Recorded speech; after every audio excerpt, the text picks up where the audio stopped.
Right. Hello, everybody, and welcome to the Catalyst Week. Good God, I think you need to go for it, Mikita. Just start the video, please. Yes, we already started the recording. Yeah. So the Catalyzing Change Week began on Monday, and we have our session today, which is specifically on exclusions, trying to. Good afternoon. So also just to let people know that this has been a fairly interesting week in Catalyst because of all the sessions, some of which have been Zoom bombed. So we are going to be quite vigilant on that. And hopefully we will be able to have a good session without that happening to us. So, sorry, here, Mikita, if you can start with the video so that we can give everybody a sense of what Catalyst 2030 is about. Yeah, of course. But first of all, if you don't mind, I would say about the translation tool that we use, because in this session. First, or why don't we? I mean, the video is actually good to have everybody come in. There are lots of people still joining, so we thought we'll start with that first. Yeah. Yeah, just give me a second. I'm gonna open it.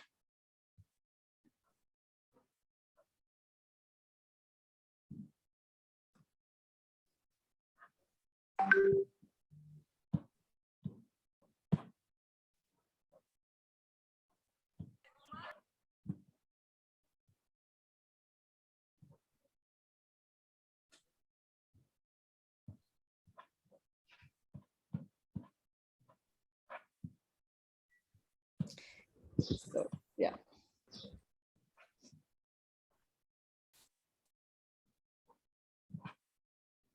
Well, I apologize, but something's weird with my computer. Just give me a few more minutes and I will show you this beautiful video. If Annette can help, then I think that's another option. Shall I share my screen? I have the video on. Okay. Yes, please.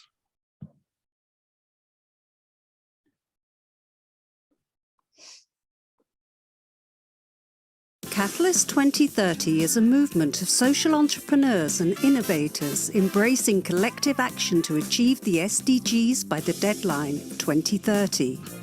Our 1,500 members are active in 197 countries. By emphasizing collaborations, Catalyst 2030 is leveraging the power of the collective to accelerate real change in the lives of billions of people around the globe.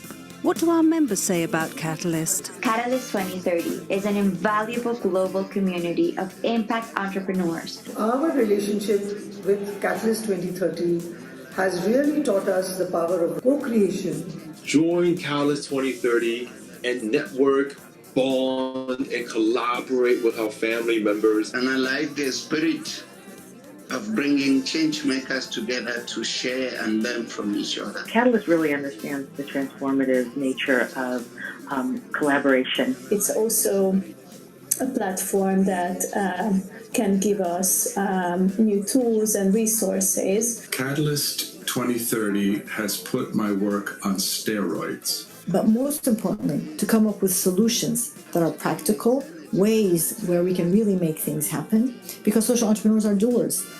Are you a catalyst? Join us to achieve the SDGs.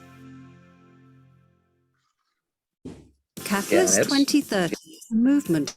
Thank you, Mikita.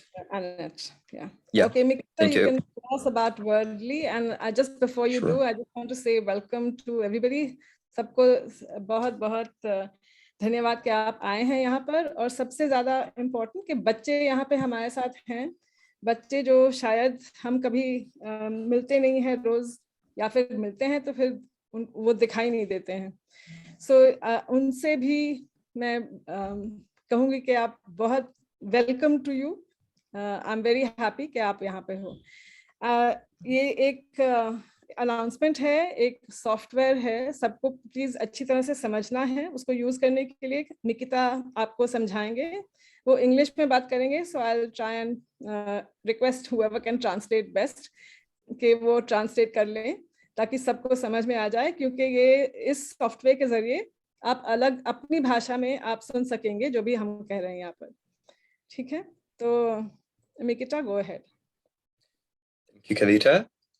Yes, we use this wonderful app named Wordly, which interprets all the languages across the world in live regime. So I'm going to just share my screen and show you how to use it. So all you need to do is just to click on the links that I'm going to paste in chat. Chat में आपको एक link दिखा होगा अभी. I'll just do a quick translation while you're saying this, Mikita. So just pause after every sentence. Yes, and you just choose the language that you need to be translated. For example, Hindi, or another language like English. Then you go to attend, and here you'll see the translation. Because, for example, I'm talking right now English, and the translation is live, and you can read it. So they'll be able to read it in the chat, is what you're saying? Yes, exactly. Do they have to keep the chat open then for that? The translation is not appropriate. Sorry, you said something and it is translating something else. So maybe if you can kindly let us go with the whatever टूटी फूटी हिंदी उसमें बात करते हैं, थोड़े बहुत बच्चे समझ लेंगे, नहीं होगा तो मैनेज करेंगे. ये बहुत मुश्किल होगा क्योंकि इतने लोग जुड़े हैं. तो ये आपने जो बोला उससे अलग है. ये whatever you said, this is different translation. Right.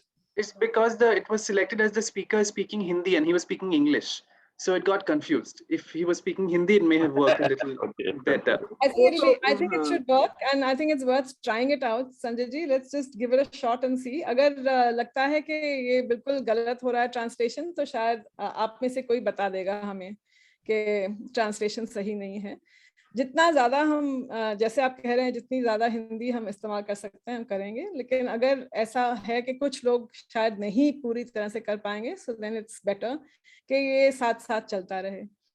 So those who want to, जो भी चाहता है उसको प्लीज आप चैट से जो लिंक दिया है आपको, जिसमें लिखा है attend.wordly.ai, उसको क्लिक करके आप जिस भाषा को आप चाहेंगे उस पे क्लिक करके आप फिर सुन सकते हैं. So इंटरेस्टिंग चीज ये है कि ये भी भाषा भी एक एक्सक्लूजन का जरिया होता है. अगर मैं जैसे रेवती ने कहा कि मेरी हिंदी बहुत ही टूटी फूटी है क्योंकि मैं साउथ से हूँ, लेकिन मैं नॉर्थ से हूँ और मेरी उतनी ही टूटी फूटी है. सो आई डोंट नो अगर ये कुछ नॉर्थ साउथ का डिवाइड तो है नहीं.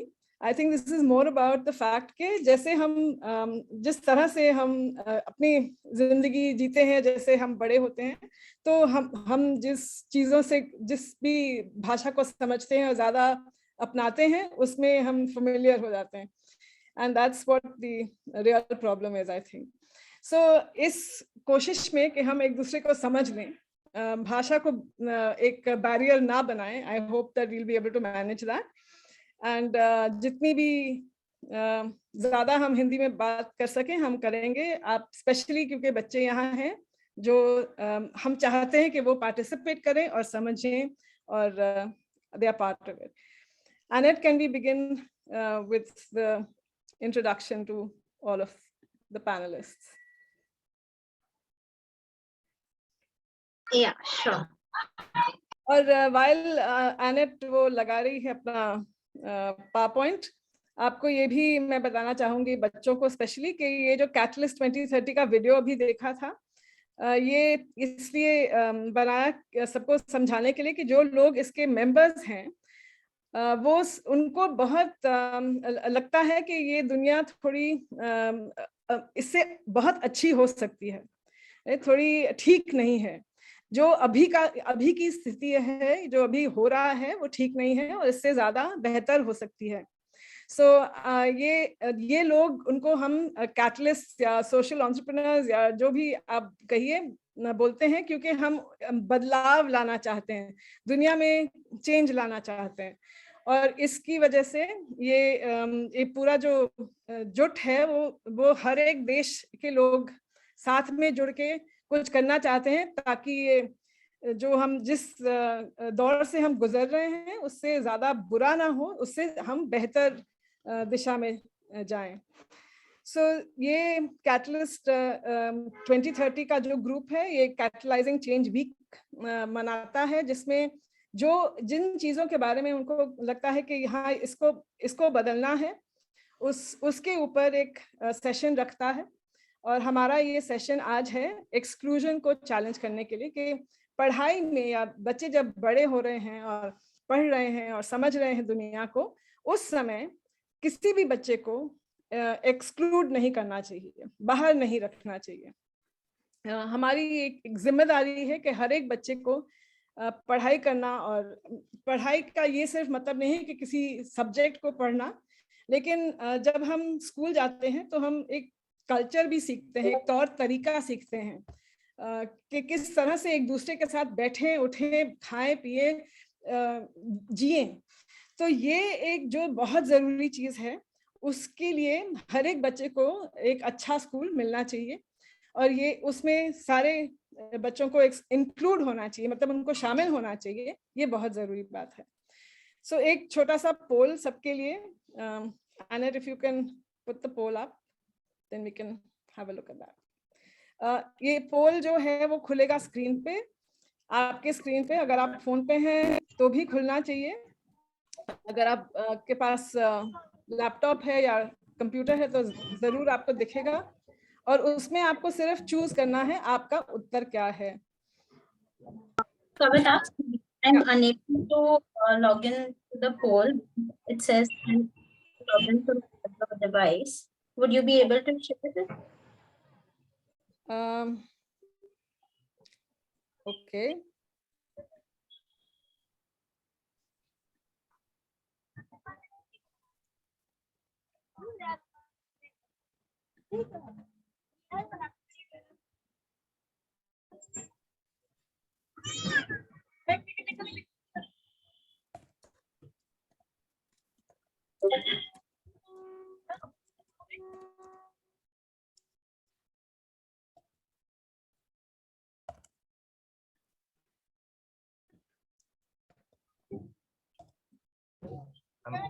किसी चीज पर क्लिक नहीं कर पा रहा हूँ।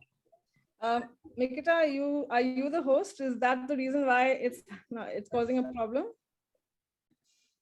There are people who are answering, so I'm guessing it's still working. I was able to answer. Yeah. It came up for me. I could answer it. Yeah. No, the poll is still launched. The poll is still launched? Because I can't see it myself. All right. All right. And are you managing it? Yes, 37 people voted in it. All right. And there are 76. We will give it 30 seconds more. There are still people coming into the room, actually. Kavita, translate करोगे बच्चों के लिए poll? Okay, please do. हाँ, बच्चों जो अभी हाल है में हमने सुना है ना, हिजाब पहन के लड़कियां स्कूल में नहीं जाने दे रहे, एग्जाम नहीं देने दे रहे, तो कुछ लोग कहते हैं कि मैं डिस्क्राइब नहीं करूंगी, बस आपने पढ़ा है, सुना है, तो आपको बताना है कि ये सही है या गलत है। तो उस पोल पे आपको यस या नो किसी चीज पे, कि ये जो बैन लगाया गया है उन लड़कियों पर जो हिजाब पहन के आती हैं वो गलत है या सही, तो आपको यस कि उसके ऊपर से बैन हटाना चाहिए, नो कि बैन नहीं हटाना चाहिए, आपको उस पर क्लिक करना है। एक बात और क्लियर कीजिए सहयोग जी कि जो ये रिस्पॉन्स है ये कौन देख सकता है? तो अभी मैं नीचे देख रहा था तो उसमें ये लिखा है कि ये रिस्पॉन्स बाकी लोग नहीं देख पाएंगे, तो एक तरह से जो है ये रिस्पॉन्स है, अगर आप यहाँ लिख रहे हैं तो आपका जो ओपिनियन है वो कोई नहीं देख पाएगा, ऐसा मुझे समझ में आया। ठीक है, थैंक यू संजय जी। तो ये रिस्पॉन्स जो है वो आपने हाँ कहा है या ना कहा है और किसी को पता नहीं चला। हाँ,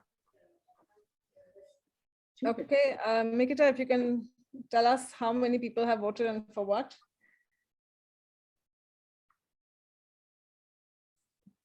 Can you? Yeah, I just shared his user results with the poll. Yeah, the poll results are showing. All right, great.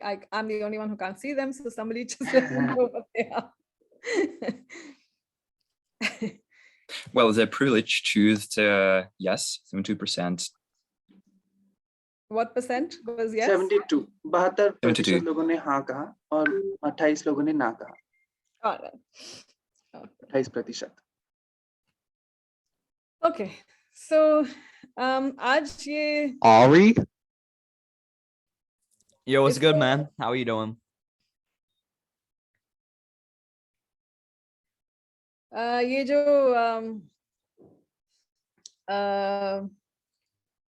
पोल है, इसको sort of इसके बारे में सोचते हुए हम आज कहानियां सुनेंगे. 4 कहानियां जो आप सुनेंगे. Maybe Annette, if you can have the introductions again. होंगी विकास से, संजय जी और साहिर और रिजुल, इन चारों की कहानियां होंगी. और फिर रेवती की कहानी फ्रॉम द पर्सपेक्टिव के एज अ एजुकेटर और एज अ पेरेंट वो किस तरह से बच्चों के साथ बात करती है इन कहानियों के बारे में. तो ये कहानियां कौन सी हैं हम समझते हैं. I think Annette, you will have to just remove. You're muted. The fuck is talking. So that's it. I murdered my dog. So Vikas is currently studying in Columbia. तो उनके लिए सुबह है, वो न्यूयॉर्क से आए हैं बात करने के लिए, लेकिन यहाँ शायद. Hey, can you like mute or something? आप 2 महीने हुए हैं कि 3 महीने हुए हैं विकास? 3 महीने हुए हैं अभी. 3 महीने हुए हैं. अभी मैनेज किया उनको, वहाँ गए हैं और किस तरह से गए हैं वो आपको बताएंगे. We have, can we go to the next slide? I think it's quite interesting to be bombed like this, but anyway. We have Sahir, who's calling in from the UK. वो इंग्लैंड में पढ़ते हैं और film studies पढ़ रहे हैं वहाँ पर. बॉम्बे के हैं, सेंट जेवियर्स कॉलेज में गए थे. The next person is Sanjay Gupta ji, Chetna NGO से हैं, फाउंडर हैं. 24 साल का एक्सपीरियंस है बच्चों के साथ. इंजीनियर थे, गवर्नमेंट में के साथ भी बहुत काम किया है. अभी एट द मोमेंट चेतना का जो काम है वो प्रेसिडेंट ऑफ इंडिया ने बहुत अप्रिशिएट किया है. और I bomb my country. Okay, so and then at the next slide we have Rijul. युवा एकता फाउंडेशन जो है उसकी. Rijul, could you please leave some women for the rest of us? Punita Roy ji founder हैं और एक arts based programme young adults के लिए बनाया गया है. ये बहुत सारा काम children in conflict with law उनके साथ करते हैं. सो ये जो आपके स्पीकर्स हैं आज, एंड हम शुरू करेंगे विकास के साथ. पहले ये सिर्फ 5 मिनट के लिए अपनी पर्सपेक्टिव आपके सामने बताएंगे कि जब शुरुआत में उनके साथ ऐसा उनको महसूस हुआ कि मैं अलग हूँ, कुछ फर्क है, कुछ डिफरेंस है, तो वो उनको समझ कैसे आया, how did they understand it, उनको अपने आप को कैसे समझाया कि मेरे को क्या हो रहा है, क्या महसूस हो रहा है, ये उनसे सुनते हैं. विकास, आपसे शुरू करते हैं पहले. सभी को मेरा good morning, good afternoon, good evening. मेरा नाम विकास है और कोलंबिया यूनिवर्सिटी में मैं पढ़ रहा हूँ, लेकिन मेरा जो मैं जहाँ से आया हूँ वो है स्लम एरिया जिसका नाम सिद्धार्थ नगर है. और ऐसे बहुत सारे स्लम एरिया से यहाँ पे बच्चे होंगे, मुझे लगता है मेरे स्लम से बच्चे ज्वाइन हुए हैं, मुझे दिख रहे हैं. और सबका स्वागत है इस प्रोग्राम में जो कि बदलाव के बारे में है. और धन्यवाद है कविता जी का जिन्होंने मुझे इस प्रोग्राम में आमंत्रित किया. तो एक्सक्लूजन के बारे में बात हो रही है और मुझे ये कैसे समझा, अगर इस बारे में सोचा जाए तो स्कूल में मुझे जितना याद है KG 1 से लेके तो ये बातें शुरू हुई, क्योंकि जहाँ मैं रहता हूँ वहाँ पे प्रॉपर हाउसिंग नहीं है. और उसके वजह से आप अगर स्लम एरिया में कभी एक चक्कर मारो तो आपको लगेगा कि यहाँ पे प्रॉब्लम क्या है. तो सबसे पहली प्रॉब्लम है पब्लिक टॉयलेट की, क्योंकि जहाँ मैं रहता था 10,000 लोगों की संख्या में 4 से 5 टॉयलेट रहते थे, और 4 से 5 के टॉयलेट बने पब्लिक टॉयलेट्स, वो भी उसमें से 1 या 2 ही अच्छे रहते थे।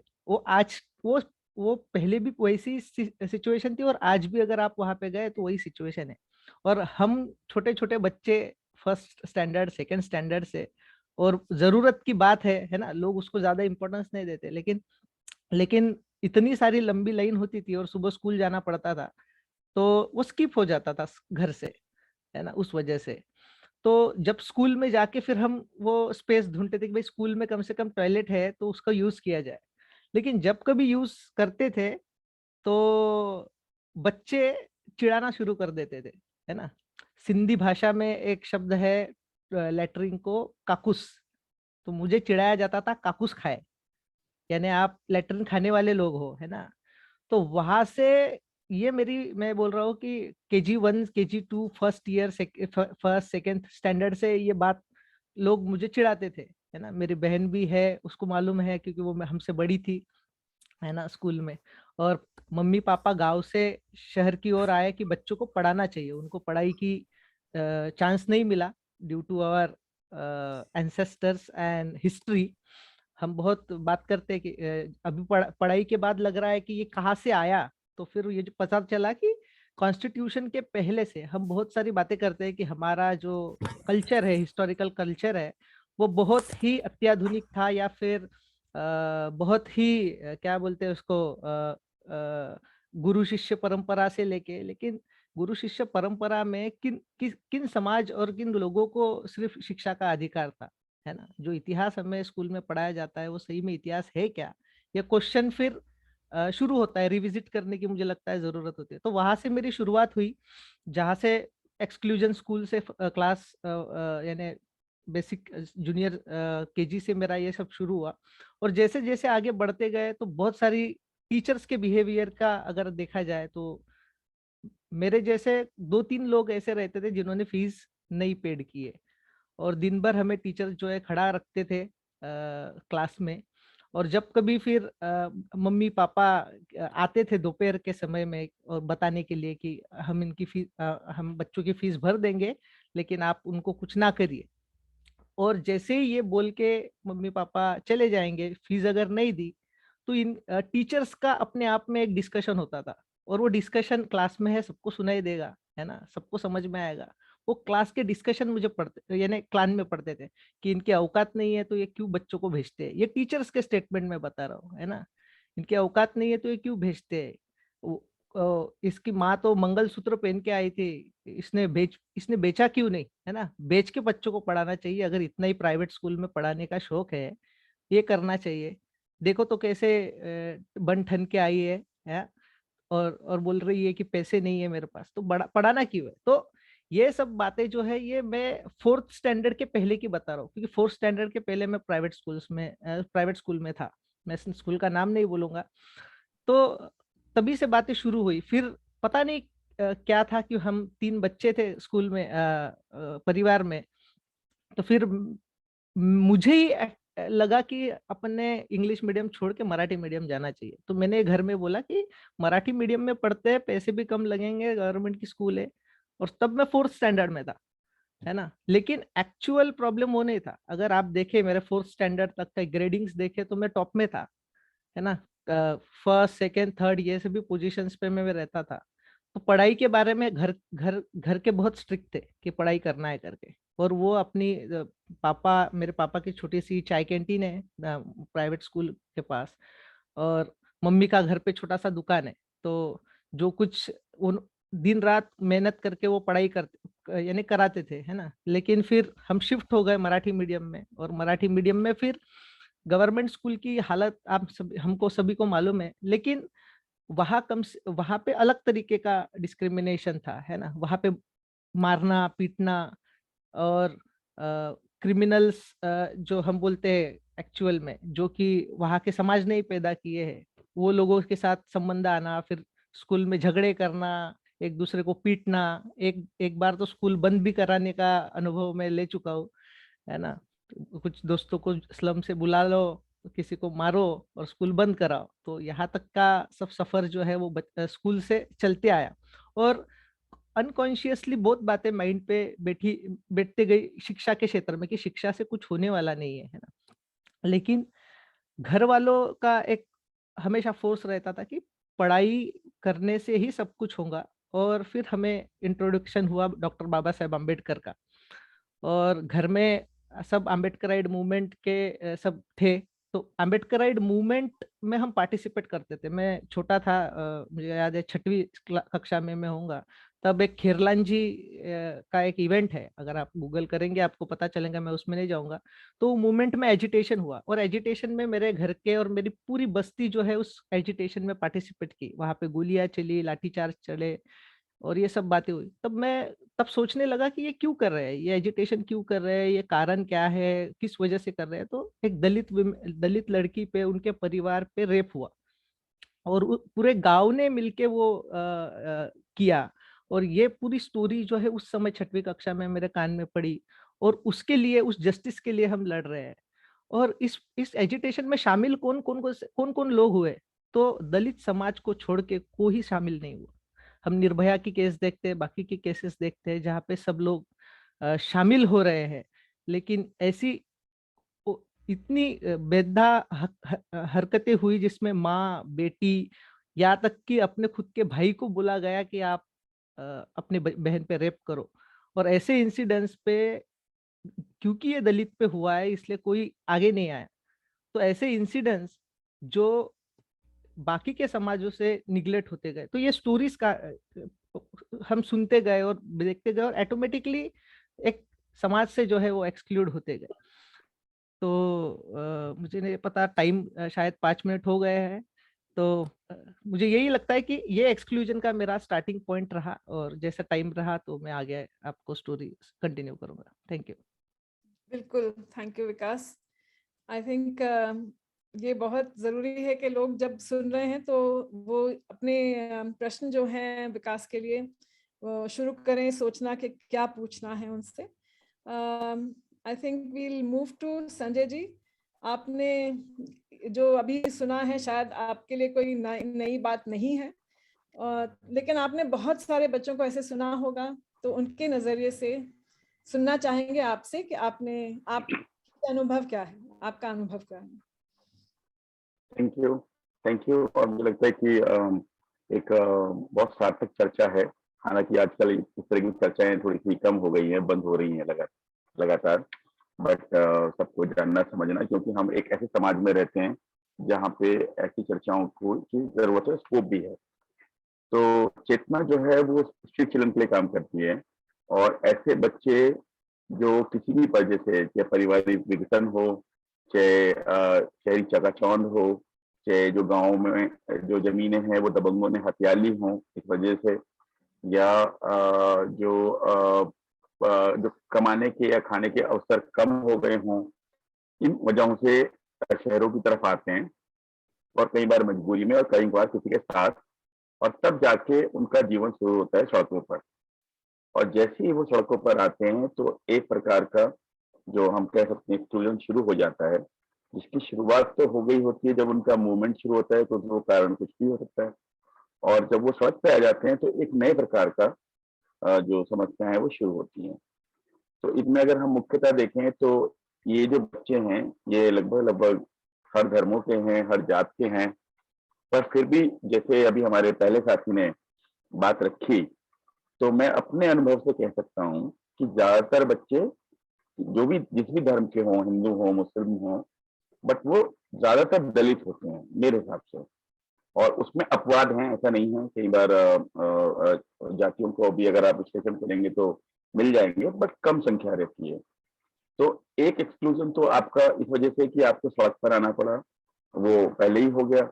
दूसरा, जब आप सड़क पर आ गए तो अब आपको जो जिस दृष्टि से देखा जाता है कि ये सारे एक जैसे हैं। मान लीजिए अगर आप कबाड़ा बीनते हैं, आप बोतल उठाते हैं, आप किसी ढाबे या रेस्टोरेंट में चाय बेचते हैं सड़क किनारे, आप चूड़ियां बेचते हैं, आप मेहंदी लगाते हैं, 10 तरह के काम है, तार छीलते हैं, बट लोगों की नज़र में ये जो काम है वो उनके लिए एक एक्सक्लूजन बन जाता है।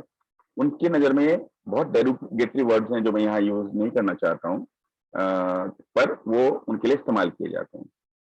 अब इसमें अगर आप कभी किसी बच्चे से बात करो तो वो इस बात से बहुत दुखी होता है, क्योंकि उनको लगता है कि जो कबाड़ा बीनने वाला बच्चा है और जो फूल बेचने वाला बच्चा है, उनकी स्थिति में फर्क है। वो चाहते हैं कि उनके काम के हिसाब से उनको डिस्क्रिमिनेट ना किया जाए, क्योंकि उन सबका फाइनली एक ऑब्जेक्टिव है कि उनको सरवाइव करना है, उनको अपना जीवन जीना है, उनको अपने जो परिवार है उसमें कमाई का हिस्सा देकर उसको आगे बढ़ाना है।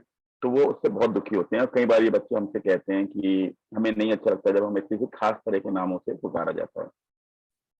एक बहुत ही आम जो घटना है जो इन बच्चों के साथ घटती है वो है किसी भी बड़े द्वारा अब्यूज किया जाना, सिर्फ इसलिए कि हम सड़क पर हैं, सिर्फ इसलिए कि हमारा कोई माँ बाप नहीं है। अगर आप शहर में, अगर गांव में, अगर आप शहर में बाजार में अगर किसी बच्चे को थप्पड़ मार दें तो तुरंत आप देखेंगे कि उसके पेरेंट्स सामने खड़े हो जाएंगे और पुलिस बुला लेंगे, और वो ऐसी हिम्मत करेगा भी नहीं।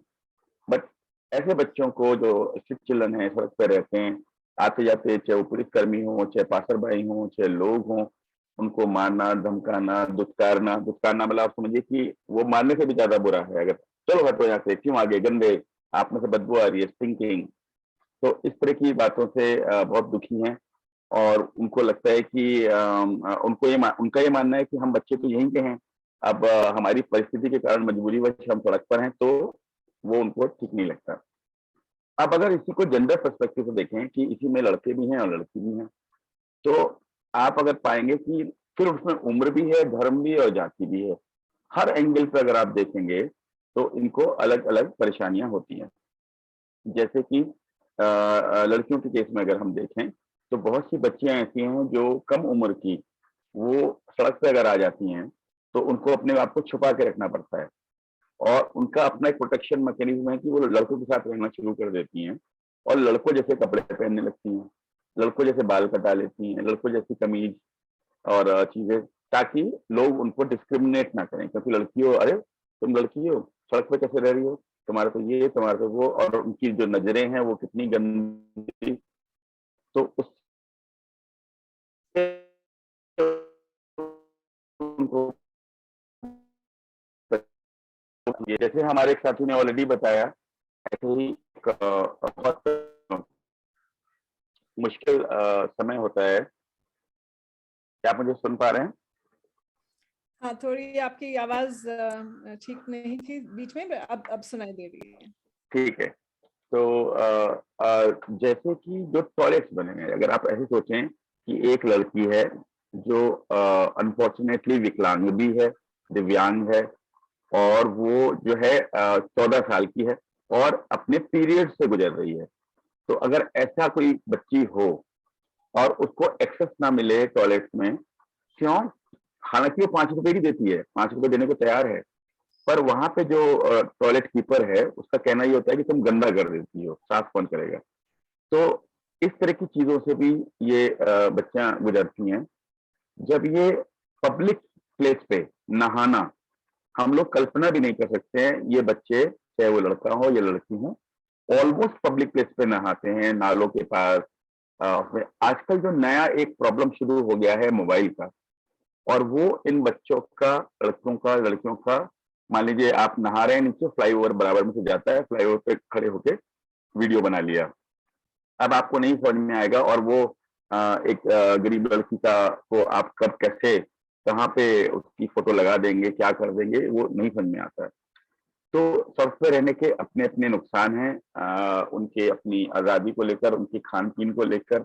जैसे एक और मैं एग्जाम्पल दूं कि अक्सर आप देखेंगे कि लोग दया भाव में सामान रखते हैं गाड़ी में कि हम किसी गरीब बच्चे को दे देंगे, पर वो डिस्क्रिमिनेशन इस तरह से है कि वो खाना कभी भी ताजा नहीं होता। और ये बात हम कई जगह अपील करते हैं कि अगर आपको ये दया करनी भी है तो आप कर सकते हो, पर कम से कम ताजा तो दो। आप घर का बासी खाना, बासी चीजें, बासी फल, सड़ा हुआ कोई कोल्ड ड्रिंक आप बच्चे को दे देते हो, ये जानते हुए भी कि उससे उसकी सेहत भी खराब हो सकती है, उससे आपका फायदा क्या होगा। तो इस तरह के बहुत सारे माइंडसेट हैं जो डिस्क्रिमिनेट करते हैं। साथ ही साथ अभी एक नया जो चीज शुरू हुई है, ये कह के मैं थोड़ा अपनी बात बंद करूंगा, 5 मिनट के ही समय है, कि अगर आप देखें चाहे मंदिर हो, चाहे मस्जिद हो, गुरुद्वारे हों, गिरजाघर हों, सब में एक खास तरह का ट्रेंड आ गया है कि लोग बहुत ज्यादा ये चाहते हैं कि मतलब एक कमोडिटी की तरह इस्तेमाल करते हैं वो इन धार्मिक स्थलों को भी, कि यहाँ ज्यादा से ज्यादा लोग आए, ज्यादा से ज्यादा फूल बिकें, ज्यादा से ज्यादा चीजें हों। तो ऐसे में वो इन बच्चों को आकर्षित करते हैं कि अगर ये बच्चे वहां के भीख मांगे या खड़े हों या दया भाव में नंगे पांव हो जाएं, तो उनका माल भी ज्यादा बिकता है और उनको ज्यादा एक तरह से जो कॉड, जैसे आजकल लोग क्या करते हैं कि सबको ये पता है कि मैं ये अच्छा काम कर रहा हूँ और ये बुरा काम कर रहा हूँ। सभी के धर्मों में सिखाया जाता है कि चैरिटी करो, तो वो चैरिटी वेंटिलेट करने के लिए उनको बच्चे चाहिए होते हैं। तो उसलिए वो चाहते हैं कि ज्यादा से ज्यादा बच्चे गरीब की स्थिति में रहेंगे तभी हम चैरिटी कर पाएंगे। ये भावना जो है बहुत विकसित होती जा रही है और हमारे लिए ये समस्याएं खड़ी करती है। जब हम कोई काम किसी चीज को अपील करते हैं तो हमें 10 बार चेक करना पड़ता है कि उसने खाना गलत तो नहीं भेज दिया, वो जो चीज खाने की दे रहा है वो किसी चीज को ऑर्गेनाइज करके गलत तो नहीं दे रहा है। तो ऐसे बहुत सारे किस्से हैं। जब बच्चों की बारी आएगी तो मैं चाहूंगा कि कोई बच्चे भी अपनी बात जो है चैट बॉक्स में लिखेंगे कि ये बच्चे बताएंगे, तो आई थिंक और क्लैरिटी होगी। तो अभी मैं ये बात अभी समाप्त करता हूँ, बाकी लोग अगर कुछ कहना चाहेंगे बाद में। Thank you. Thank you Sanjay ji. I think बहुत सारी चीजें आपने कही अभी जिसकी वजह से बच्चों को ऐसे महसूस होता है कि शायद हम सेकंड रेट सिटीजन्स हैं यहाँ पे, कि समवेयर हमारी अहमता नहीं है। I don't know, the sense of being privileged is zero, right? So Sahir, you are a fairly sort of sensitive person who's aware of the fact that this is, I think the way I've seen you grow up and look at the way you write, the kind of way in which you project things, I feel कि बहुत आपसे बहुत सीख सकते हैं हम कि how is it to grow up and feel different. So want to hear your story, आपकी कहानी. Yeah, hi everyone. Thanks for having me. I'm Sahir, as Kavita said. And exclusions in education में मेरा मुद्दा तो gender के बारे में है. लेकिन पहले तो ऐसे 2 सवाल उठते हैं कि क्या हम स्कूलों में हर बच्चे को सम्मिलित कर रहे हैं और क्या हम उनको ये गारंटी दे रहे हैं कि उन्हें जैसे भी अपना अस्तित्व, अपना व्यक्तित्व व्यक्त करना है वो बेशक कर सके। माफ कीजिए, बार बार नीचे देखना पड़ेगा, यहाँ पे नोट्स लिखे हैं मैंने। तो जो भी हम स्कूल में सीखते हैं वो हम जिंदगी भर याद रखते हैं। यहाँ पे जो भी स्कूल में है अपने बड़ों से, अपने टीचरों से पूछिए, वो आपको कहेंगे कि आज भी कुछ ऐसे उसूलों पे चलते हैं जो स्कूल में सीखे गए थे। तो स्कूल में अगर हमें हर बच्चे को इंक्लूड करना है तो कुछ कदम उठाने पड़ेंगे, कुछ चीजें याद रखनी पड़ेंगी। And here again, I want to speak specifically about gender and specifically also about queer children. I will be using this word queer, which is like an umbrella term for lesbian, gay, bisexual, transgender people. और जो queer बच्चे होते हैं, हमें बहुत जल्द ही ये एहसास दिया जाता है कि हम अलग हैं और ये एहसास बाकी बच्चे हमें बड़ी तेजी से देते हैं। तो यहाँ पे स्कूल की रिस्पॉन्सिबिलिटी, जिम्मेदारी होती है कि ऐसे कदम उठाए कि क्वियर बच्चे भी क्लास में, खेलकूद में, डिस्कशंस में शामिल हों और कम से कम बेचैनी हो। तो इसके लिए हमें ये याद रखना पड़ेगा कि बच्चों को लड़का और लड़की के कैटेगरीज में सख्ती से बांटना सारे बच्चों के लिए नुकसान की बात हो सकती है। ये इसलिए क्योंकि इन कैटेगरीज में जो हम कायदे रखते हैं, जो रूल्स रखते हैं, वो हर बच्चे के लिए सही हो ये जरूरी नहीं है। मैं अपने स्कूल का एक उदाहरण देता हूँ कि जब भी हमारा कोई ट्रिप होता था, कहीं बाहर जाते थे हम या आउट स्टेशन फील्ड विजिट, उससे पहले सारी लड़कियों को लेकर एक अलग कमरे में बैठते थे और उनसे कुछ बातें करते थे। उन्हें कुछ चीजें बताई जाती थी, जैसे कि कपड़े बदल रहे हो तो दरवाजा बंद करना, लॉक कर देना, या तुम्हारे पीरियड्स चल रहे हैं तो पैड लेकर आना, किसी टीचर से इसके बारे में बात करना, वगैरह वगैरह। लेकिन ये सारी बातें लड़कों के सामने नहीं की जाती थी और इससे सारे बच्चों में एक शर्म सी पैदा होती है पीरियड्स को लेकर कि ये बातें छुप छुप कर ही करनी होंगी या लड़कों या मर्दों के सामने बिल्कुल नहीं करनी होंगी, तो लड़कियों को फिर जिंदगी भर ऐसी ही एक शर्म पैदा होती है इसके बारे में। लेकिन मुझे जो बात इसमें खटकती है वो है कि what if one of those boys in the other room grew up to become a single father, अगर उसकी एक बेटी हो तो वो उससे बात नहीं कर पाएगा, क्योंकि एक तो वो उसे लगता है कि ये लड़कियों वाली बात है, शर्म है उसमें, और दूसरी बात वो अलग कमरे में बैठकर उसे वो जानकारी है ही नहीं कि इस चीज को हैंडल कैसे कर सकते हैं या इस बारे में बच्ची से बात कैसे करें।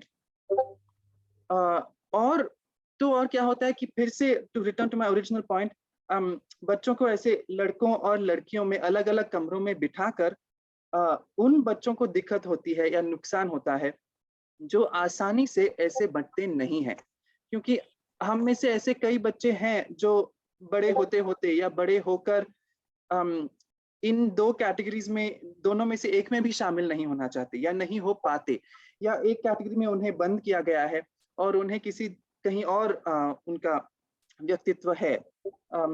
तो लेकिन अगर बचपन से ही उनको ये डिविजन्स, ये विभाजन कंपल्सरीली दिए जाए तो बाद में ऐसे बहुत तकलीफ हो सकती है। तो to finish the point, it is just that कि बच्चों को ऐसे डिवाइड मत कीजिए, सबको साथ में, सबसे साथ में बात कीजिए, ताकि ताकि बचपन से ही हम हर बच्चे को एक ही कैटेगरी में बंद नहीं किया जाए और उनको उड़ने को पंख मिले।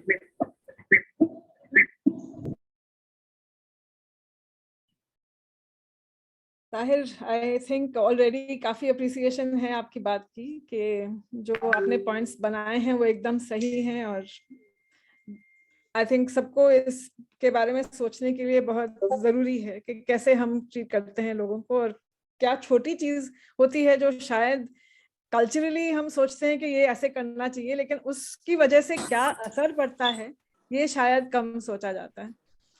सो Rijul, it's your turn, and ऐसे बच्चे हैं आपके पास जो शायद जानते हैं और या फिर उनको बताया जाता है कि आप गलत हैं और इसलिए आपको एक अलग जगह पे रखा जाएगा। आप लॉ के साथ आपने कुछ इलीगल चीज की है, कॉन्फ्लिक्ट है लॉ के साथ और आपको अलग किया जा रहा है। तो फ्रॉम दैट पर्सपेक्टिव आपकी कहानी। जी, मतलब सबसे पहले तो आप सब लोगों का बहुत बहुत धन्यवाद मुझे मौका देने के लिए। मैं कोई विशेषज्ञ नहीं हूँ, दिग्गज नहीं हूँ, तो इसलिए जो भी मैं कहता हूँ शायद छोटा मुंह बड़ी बात ही होगी यहाँ पर सबसे पहले कि मैं अपनी बात की शुरुआत करूँ, मैं अपने विशेष अधिकार, अपने प्रिविलेजेस को रिकग्नाइज करना चाहता हूँ। मैं एक हिंदू लड़का हूँ, एक अपर मिडिल क्लास परिवार में पैदा हुआ हूँ, तो शिक्षा प्रणाली और सरकार के जितने भी लाभ उठाने हैं मैंने उठाए हैं।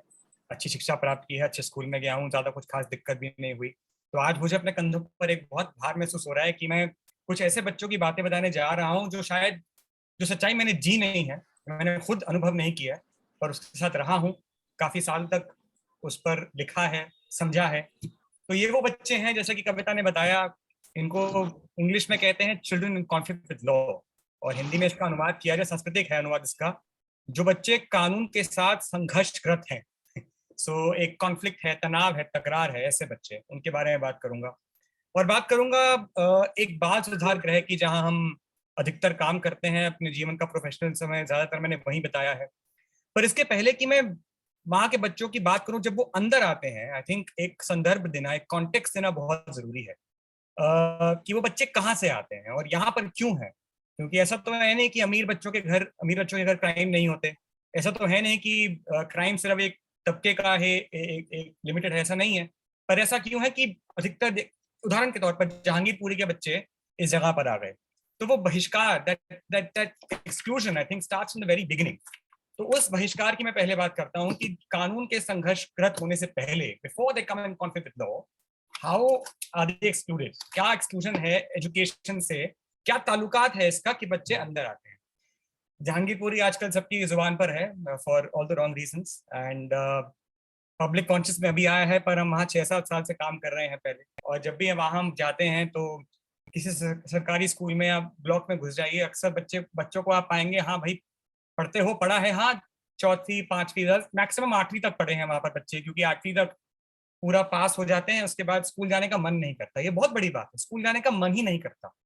एक फीलिंग है कि नहीं स्कूल क्यों जाना, और कई बच्चे जो जाते हैं स्कूल, जो सिलेबस होता है, मशक्कत बहुत करनी पड़ती है। लाइक एजुकेशन इन जहांगीरपुरी, पढ़ाई बहुत लंबी स्ट्रगल है जहांगीरपुरी में। अपनी जिंदगी के 14 साल देना या 18 साल देना एजुकेशन को बहुत लंबी स्ट्रगल है। और कई बच्चे जो स्कूलों में नहीं जा पाते, अधिकतर वही हम उनको पाते हैं कि बाद उधार गए में वही आए होते हैं बाद में। तो इसका एक बहुत बड़ा ताल्लुकात है। शायद ड्रग्स बिल्कुल हो सकता है, नशा बहुत जल्दी अवेलेबल है। जब मन किया, एक गली का कोई गुंडा मिल गया आसपास, किसी से बात कर ली, उसने एक काम करा दिया। एक साइकिल ऑफ क्राइम और ड्रग्स बहुत जल्दी शुरू होता है जहांगीरपुरी में। बिल्कुल मुश्किल नहीं है ड्रग्स हासिल करना। एक बार लत लग गई तो बच्चा अपने आप काम करेगा कि चलो एक और बार पीना है, तो पहले तो 4 बार मुफ्त में मिल गया, अब 5वीं बार मुझे पैसा कमा के लाना पड़ेगा। तो एक तो ये कारण है, पर मेरे ख्याल में एक बुनियादी कारण भी है। बुनियादी कारण ये है, आई थिंक इस पर शायद विकास भी एक नजर डाल पाएगा। मेरे ख्याल से एक बहुत डिसोनेंस है हमारे एजुकेशन सिस्टम में कि जो वो करना चाहती है, जो शिक्षा प्रणाली अचीव करना चाहती है और जो उसकी वास्तविकता है, वो बहुत अलग है। अगर आप बाबा साहब के जीवन को देखें तो उनका जीवंत उदाहरण नहीं से living example of how you can use education as a tool. एक साधन का इस्तेमाल करके आप सशक्तिकरण पा सकते हैं, यू कैन बी एम्पावर्ड। पर जहांगीरपुरी में बच्चों के पास ऐसे जीवंत उदाहरण है ही नहीं। There are no local role models for children in Jahangirpuri to understand that you can go to a school and make something of your life. अगर उनके पास कोई रोल मॉडल है, जीवंत उदाहरण है, वो लोग हैं जो सत्ता के बल पर, ताकत के बल पर, राजनीति के बल पर, ड्रग्स के बल पर, गुंडागर्दी के बल पर आगे आए। और जब बच्चा उन्हीं को देख के बड़ा होता है तो उसका मन क्यों करेगा स्कूल जाने को? स्कूल के बाद नौकरी होगी, 10-12 हज़ार रुपए मिल जाएंगे, बच्चे को लगेगा कि हाँ इज्जत का जीवन है। मुझे लगता है इज्जत का जीवन है। पर बच्चे से आप पूछिए, भाई साहब मेरा एम है पैसे कमाना, अगर मैं एक चीना चपटी में ले सकता हूँ पैसा, मैं स्कूल जाकर मेहनत करके बाकी पढ़ाई में क्यों कमाऊं? तो मानसिकता है। और इसमें यही हम कहते हैं, जहां हम बात करते हैं children in conflict with law, हम क्यों उनको सिर्फ इन कॉन्फ्लिक्ट विद लॉ कहते हैं? क्यों ये एक जस्टिस बेस्ड लॉ है, इंसाफ बेस्ड लॉ? इसलिए है क्योंकि हमने शायद अपने बच्चों को वो सुविधाएं दी ही नहीं है जिसके जरिए वो अपने जीवन को बेहतर कर पाए। तो जहांगीरपुरी में ना कानून है, ना शिक्षा है, ना सरकार के कोई ऐसे साधन जिनका इस्तेमाल करके आप बेहतर बन पाए, सशक्तिकरण पा पाए, ना ऐसे लोकल रोल मॉडल्स हैं जिनके जरिए आप देख के इनको बड़ा होते हुए देखते हैं और बोल सकें कि वाह इसने पढ़ाई की और ये अच्छा निकला जिंदगी में। क्योंकि जो बच्चे पढ़ाई करना चाहते हैं वो रुक नहीं पाते जहांगीरपुरी में। हालत इतनी खराब है कि उनको बाहर जाना पड़ता है, शायद जहांगीरपुरी इलाके के बाहर। और रोल मॉडल्स कहाँ मिलते हैं उनको? जहांगीरपुरी से कोसों दूर, शायद बसंत कुंज के इलाके में, गुड़गांव के इलाके में, शायद जहां मैं बैठा हूँ सेंट्रल दिल्ली में। और वो अलगाव बहुत बड़ा है। तो बहिष्कार वहीं से शुरू होता है। एक डिसोनेंस है। जो एजुकेशन, जो शिक्षा प्रणाली अचीव करना चाहती है ग्राउंड लेवल पर, स्तर पर, लोकल लेवल पर, उसका अनुवाद नहीं हो रहा है। There is no translation of the education intent to the education reality. And because the children are not going into a system of law of education, I mean education का काम क्या है? आपको एक सिटीजन बनाना, आपको एक मॉडल सिटीजन बनाना, ताकि आप देश की तरक्की में अपना हाथ बटा पाए, अपनी तरक्की में अपना हाथ बटा पाए। उसमें भी कई खामियां हैं, उसके बारे में थोड़ा बाद में बात करेंगे। पर जो असल समस्या है, एंड आई थिंक सबने इस पर लाइट डाली है, कि बहिष्कार बचपन से ही शुरू हो जाता है। स्कूल जाने का मन ना करना, स्कूल के बाहर अपनी चीजें देखना। और स्कूल के बाहर क्या मिलता है? ऐसे लोग जो आपको कभी भी गुमराह कर सकते हैं बहुत आसानी से। और आप कितने साल के हैं? 10, 11, 12? बहुत आसान है उस वक्त गुमराह होना। तो बहिष्कार वहीं से शुरू होता है। शायद अगर बच्चों को कोई ऐसे लोकल रोल मॉडल्स मिले, या हम में से कोई जाकर प्रयत्न करे वहां जाने का और बच्चों को समझाने का, ये दूरियां हमें मिटानी पड़ेंगी। क्योंकि आप और मैं, इस सदन में सब लोग एजुकेशन के माध्यम से ही बड़े हो पा रहे हैं। जो हमको शिक्षा मिली है उसके माध्यम से ही हम यहाँ हैं। तो वो अलगाव जो जहांगीरपुरी में हमें पूरा करना है, शायद इसी की वजह सोल्यूशन यही हो कि हम जैसे लोग या सरकारें मिलकर जाएं, जहांगीरपुरी जाएं और शायद ऐसे इलाकों पर काम करें। जहांगीरपुरी, माफ कीजिएगा, सिर्फ एक उदाहरण के तौर पर मैं दे रहा हूँ। दिल्ली में ऐसे बहुत इलाके हैं जिससे हम सब लोग वाकिफ हैं, ताल्लुकात रखते हैं, जानते हैं, समझते हैं। पर जो बहिष्कार है वहाँ का, उसे समझने में और उस पर काम करने में अभी समय लगेगा। तो पहला पॉइंट तो ये है। बाकी हिस्से के चर्चे के हिस्से पर मैं बाद में आऊंगा। Thank you Riju. I think ये रोल मॉडल्स जिसकी बात हम कर रहे हैं वो शायद बहुत इस देश में बहुत ज्यादा बढ़ रहे हैं, वेदर इट्स इन जहांगीरपुरी और somewhere else. And I think वो डेंजर मुझे लग रहा है कि सबके पास यही है कि हम सब देखते हैं कि ऐसे लोग हैं और वो कितने सक्सेसफुल हो रहे हैं। And may be that's the danger for everyone. So I think ये जो second round पूछने के लिए है, this is before this I'm going to ask someone who has a different perspective. शायद जो educator है, जो माँ है, वो बच्चों के प्रश्न का कैसे सवाल जो आते हैं उनके पास कैसे उसको आंसर कर सकते हैं, that is the big question. क्योंकि आज जो सुना है हमने, अगर कोई भी बच्चा पूछे कि अभी ये क्यों हो रहा है, कैसे हो रहा है, इस देश में क्यों हो रहा है ऐसा, तो एजुकेटर, टीचर और पेरेंट कैसे उसको क्या कहेंगे. And I think I am asking Revathi now to come in with her perspective. Thank you very much Kavita. मैं इंग्लिश में बोलने की कोशिश करूंगी क्योंकि मेरी हिंदी बहुत अच्छी नहीं है. So I think you'll be able to understand me better, if I speak in English. I think it was extremely sort of inspiring to hear Vikas, Sahir, Sanjay and Rijul, to hear them talk and to hear them share their lived experiences and what they've seen on the ground and through their work. I cannot claim to have any lived experiences, or I cannot claim to have faced any exclusions in my entire life. I was, I think, very similar to what Rijul shared. I was born into a middle class, upper caste household. I've not faced any exclusion. My parents, have put a lot of focus on education. So education was like, it was almost like a birthright. I don't think there was ever a time in life where it was, my education was in danger or whether I felt excluded.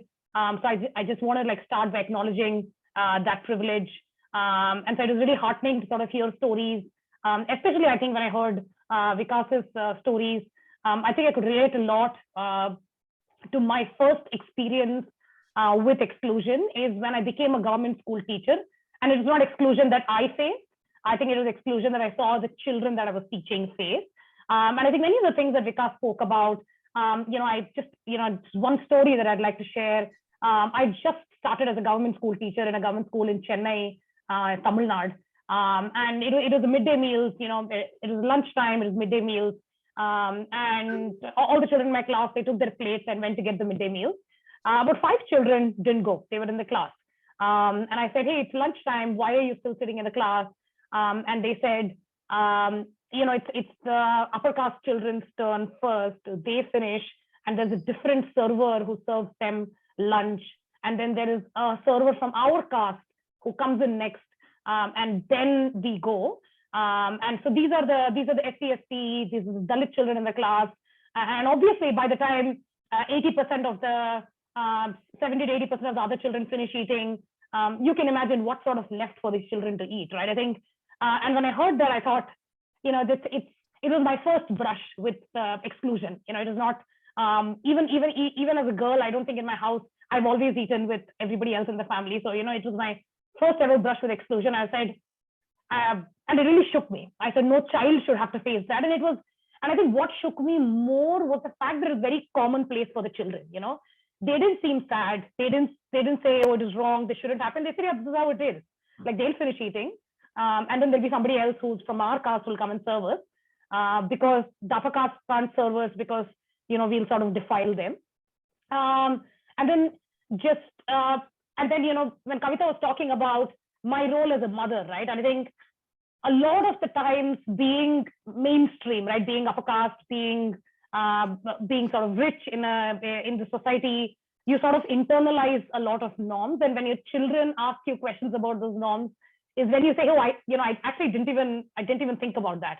And as a parent, a lot of times I'm trying to give my children a lot of experiences of different types of literature, which talks about different kinds of families and all of that. And remember one of the questions, one of the books that I was reading for my children was about different types of families, where you have 2 mothers and a child, you have a single parent, or you have 2 fathers who have a child. And my daughter says, is this real or is this just a story, like how animals talk and stuff like that? I said, no, this is very real. And she says, but I've never seen anybody, I've never seen a single child who has 2 mothers.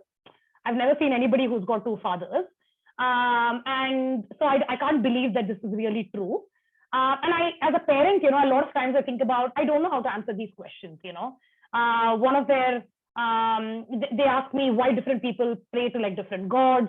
One of the closest friends is a Sikh, and he's got a Judah on his head. And so my children cried for an entire day that why can't I grow my hair and why can't I get a Judah? Because people who have a Judah, like they are blessed by God. Why don't you want me to be blessed by God? Why won't you let me wear a Judah? You know, and I think about, they see all of these things and they ask all of these questions. And even as an educator, I really struggled with it. One, because I didn't have the lived experiences that any of my children had.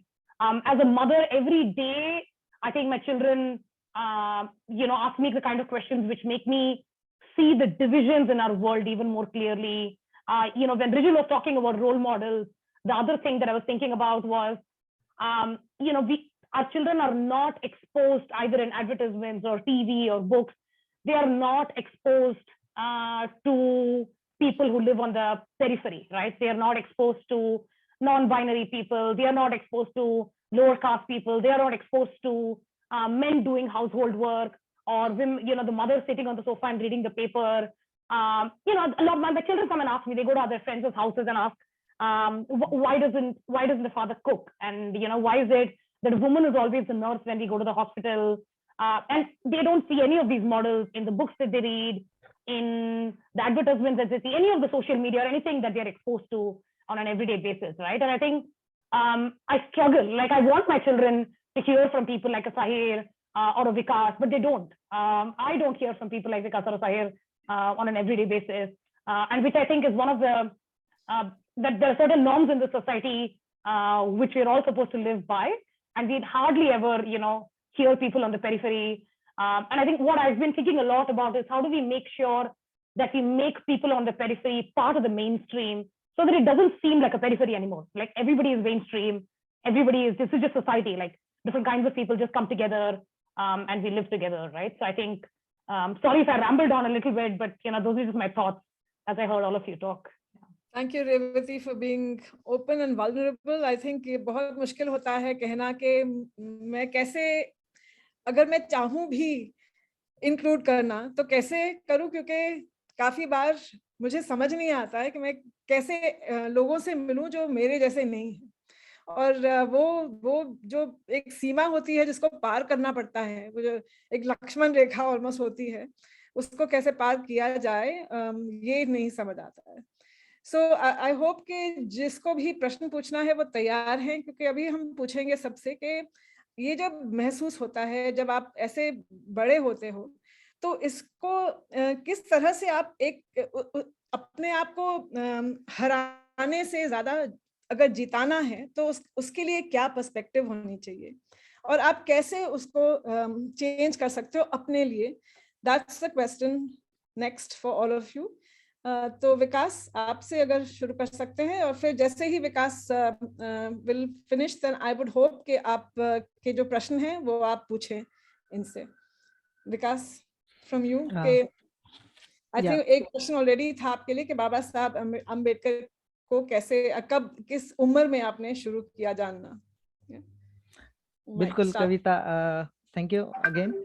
और ये सभी को सुनने के बाद मुझे भी लगा कि बहुत सारे पर्सपेक्टिव्स है और बहुत सारे क्वेश्चन ऑलरेडी रेज हुए हैं in this discussion.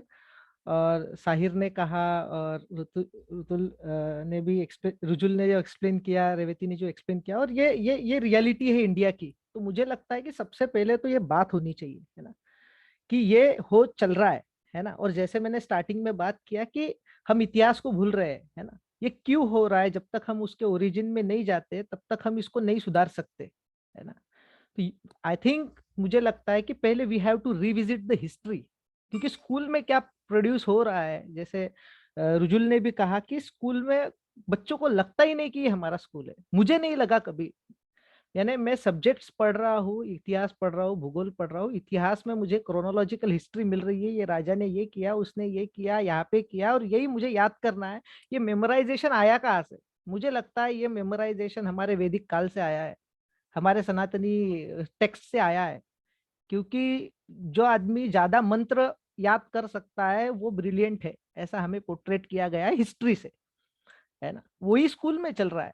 90% of the school, Kavita also know, और सबको मालूम है कि memorisation is your privilege, right, and still it's there, है ना। हमारे जैसे बच्चे जो कभी पढ़ाई का मौका ही नहीं दिया गया, कॉन्स्टिट्यूशन नहीं होता तो हम ये सोच भी नहीं पाते थे, है ना। तो ये हमें, मुझे लगता है पहले एक ध्यान में रखना चाहिए कि हमारा इतिहास क्या था। हमारा इतिहास ही एक्सक्लूजन का था। और बच्चों ये मैं दलित की बात नहीं कर रहा हूँ, यहाँ के 80% 90% कम्युनिटी एक्सक्लूडेड थी एजुकेशन से। तो हम तो नहीं बोल सकते कि ये 10 साल में 50 साल में ये पूरा चेंज आएगा, तो मुझे नहीं लगता। पहले तो हमें समझना चाहिए कि हमारा इतिहास एक्सक्लूजन का था। जो हम गुरु शिष्य की बात करते हैं, गुरु शिष्य परंपरा, लेकिन गुरु शिष्य परंपरा किसको पढ़ाई जाती थी, है ना। क्या उसमें दलित थे, क्या उसमें शूद्र थे, क्या उसमें क्षत्रिय भी थे? क्षत्रिय भी थे, लेकिन उनको धनुर्विद्या सिखाई जाएंगी, सब सिखाया जाएगा, लेकिन उनको संस्कृत नहीं पढ़ाई जाएंगे, उनको श्लोक नहीं पढ़ाए जाएंगे, और या पढ़ाए भी जाएंगे तो वही उनसे ही रिलेटेड पढ़ाए जाएंगे, है ना। आज भी यही चल रहा है हमारे स्कूल्स में, सीबीएसई और अलग अलग पैटर्न आया है। कुछ बातों में हो रहा है इंक्लूजन, कॉन्स्टिट्यूशन की वजह से नहीं रहता था, तो मुझे नहीं लगता कि आज भी वो चांस मिलता था, है ना। दूसरी बात जो मुझे लगी कि क्या करना चाहिए और मैंने क्या किया इस सभी बातें में, तो सबसे पहले तो ये समझना कि एक्सक्लूजन है ना। जैसे रेवती ने भी कहा, उनका छोटा एक्सपीरियंस है, लेकिन एकदम उनको स्ट्राइक हुआ और वो उस पर इंक्वायरी करते गए, है ना। तो ये बातें समझने के लिए हमें खुद से कोशिश करना जरूरी है ना। कोई हमें आके वो प्रॉब्लम दिखेगा, उससे अच्छा है कि हम जाए। मैं बोलता हूँ कि सभी टीचर्स ने स्लम्स में जाना चाहिए, एक टीचर करके नहीं, तो एक आप वहाँ की समझ रखने के लिए कि ये काम कैसे होता है ना। वहाँ पे पूरा देखे कि ये क्या चल रहा है, यहाँ पे बच्चे जो क्रिमिनल बोल रहे हैं वो क्यों हो रहे हैं, है ना। हमने बहुत सारे सर्वे किए हैं, वो क्रिमिनल कोई खुद से कोई क्रिमिनल नहीं होता, या खुद से किसी को शौक नहीं है करने का, लेकिन उसके आजू बाजू का इन्वायरमेंट 90% वैसा है, जो कि जहाँ पे गवर्नमेंट तो ध्यान नहीं दे रही, और टीचर्स जब आते हैं यहाँ पे, तो वो भी उस तरीके का बिहेवियर करते हैं ना। बच्चों को कभी मैंने कभी मेरे टीचर को बुलाया नहीं घर पे। उसका कारण ये है कि उनको मैं कैसे दिखाऊं कि जहाँ पे मैं रहता हूँ वहाँ पे पब्लिक टॉयलेट है, और पूरे आपको आना पड़ेगा तो वो क्रॉस करके आना पड़ेगा, है ना। जिस गली के अंदर आपको गली से आना पड़ेगा, वो गली इतनी छोटी है, और जहाँ पे सब मर्द लोग ऐसे बैठे हैं, आपको स्टेरियोटाइप करते रहेंगे, है ना। कोई आपको सिटी मार देगा, कोई आपको हार्म कर देगा, उसकी कोई गारंटी नहीं है। तो मैं कभी नहीं बुला सकता मेरे टीचर को। तो मुझे लगता है कि टीचर्स ने बुलाना चाहिए, या जिसके पास प्रिविलेजेस है उन्होंने इनवाइट करना चाहिए बच्चों को अपने घर पे, है ना, खाना खाने के लिए। बाकी स्टूडेंट्स के साथ जब ट्रिप ऑर्गेनाइज करते हैं तो इन बच्चों को पहले प्रेफरेंस देके इनको, यानी इनसे जब आप बात करोगे, इनके साथ अच्छा व्यवहार करोगे, तो ये आपको रिटर्न में, या वो आपको अपनी स्टोरी समझाएंगे, है ना, अच्छे से। ना कि उनको अकेले में लेके जाके भाई आपके साथ क्या हो रहा है। ये तो एक तौर तरीका है, लेकिन उनको रिस्पेक्ट देना बहुत बड़ी बात है। उनको आप जिसे रिस्पेक्ट देते जाओगे, वैसे वैसे वो बढ़ेगा। मेरे साथ भी ऐसा ही हुआ। और जैसे बाबा साहब के बारे में प्रश्न था, तो मेरे घर में ही वो इन्वायरमेंट वैसा था, और कम्युनिटी जो थी वो असर्टिव थी, है ना। जिस कम्युनिटी में मैं रहता हूँ वो 90% community belonging from Ambedkarite and Dalit community. और जैसे कि रुजल ने भी कहा कि वहाँ पे रोल मॉडल एजुकेशन में नहीं थे, लेकिन कोई भी इनजस्टिस हो रहा है तो उसको फाइट करने के लिए लोग आगे आते थे। वो भी एक मूवमेंट भी रोल मॉडल हो सकती है ना। तो वो मूवमेंट मुझे बताती गई कि ये बाबा साहब की बात कर रहे, बाबा साहब के नाम पे ये एजिटेशन कर रहे हैं, तो ये एजिटेशन क्या है, क्यों कर रहे हैं, ये समझ में आया। फिर ये इनका जो मेन पॉइंट था, बाबा साहब थे। तो फिर बाबा साहब अम्बेडकर ने क्या किया, उन्होंने बहुत बड़ी पढ़ाई की, है ना, एजुकेशन बहुत तरीके पे लिया। लेकिन अभी का तो एजुकेशन मुझे ऐसा लगता है ये मेरा है ही नहीं, तो अभी फिर कैसे करें। तो कुछ जो रिक्वायरमेंट पूरी करने के लिए होती है, इसलिए हम वो करते हैं, है ना। और हम ढूंढते हैं कि भाई मेरा इसमें एक तो पॉइंट होगा, एक तो बात होगी जो मैं हमेशा ढूंढते रहा हूँ एजुकेशन में, जो बहुत कम टाइम मुझे मिला है। जैसे फिर मुझे लगता है स्कूल कॉलेज में मैं था, तो कॉलेज में टीचर ने मुझे एक बार बोल दिया कि आपका असाइनमेंट के मार्क्स मेरे साथ में है, अगर आपने कुछ ज्यादा किया तो आपको असाइनमेंट में देखने को मिलेगा। तो ये मेरे साथ नहीं, बहुत सारे लोगों के होता। तो मैंने बाकी बच्चों का ये था सीन की सुन लेना, है ना, लेकिन वो मैं उस अंबेडकर जी को एजिटेशन और इसके बारे में फिर मुझे लगा कि इसके बारे में बोलना चाहिए, तो मैं तुरंत प्रिंसिपल के पास गया, उनको बताया कि आपके टीचर्स ऐसे ऐसे बोल रहे हैं। तो प्रिंसिपल भी थोड़े से सेंसिटाइज थे, वो उन्होंने फिर से क्लास बुलाई और टीचर को वहां पे बताया कि आप ऐसे बात नहीं कर सकते, है ना, अगर ऐसा बात किया आपने किया तो आप पे प्रॉब्लम हो सकती है और इसके बाद इस तरीके से बातें नहीं होनी चाहिए, है ना। और तो मुझे लगता है कि आपको जब भी ऐसा हो रहा है आप बोल दीजिए, है ना। एक तो आदमी होगा, एक तो कोई होगा जो आपको सुनेगा और आपको मोटिवेट करेगा। और वो इंसिडेंट्स में बहुत अच्छे से ये करता हूँ। आज भी मुझे वो टीचर मिलते हैं तो वो थोड़े से ये हो जाते हैं ना, उनको प्रॉब्लमेटिक हो जाते हैं जब भी, अरे विकास तू मुझे लास्ट टाइम मेरा रिटायरमेंट का टाइम था लेकिन तूने मुझे प्रिंसिपल से सुनवाया। वो सुनवाना जरूरी था, है ना। वो भले ही मैं टीचर्स के बारे में मुझे रिस्पेक्ट है, उन्होंने मुझे पढ़ाया है, ये बात बराबर है, लेकिन उन्होंने जो डिसरिस्पेक्ट किया है और उनकी जो प्रॉब्लम है उनको सॉल्व करने का वही तरीका मुझे लगा। तो फिर ये मुझे ये जो मेरी एक्शंस थी यही मुझे आगे बढ़ाती गई।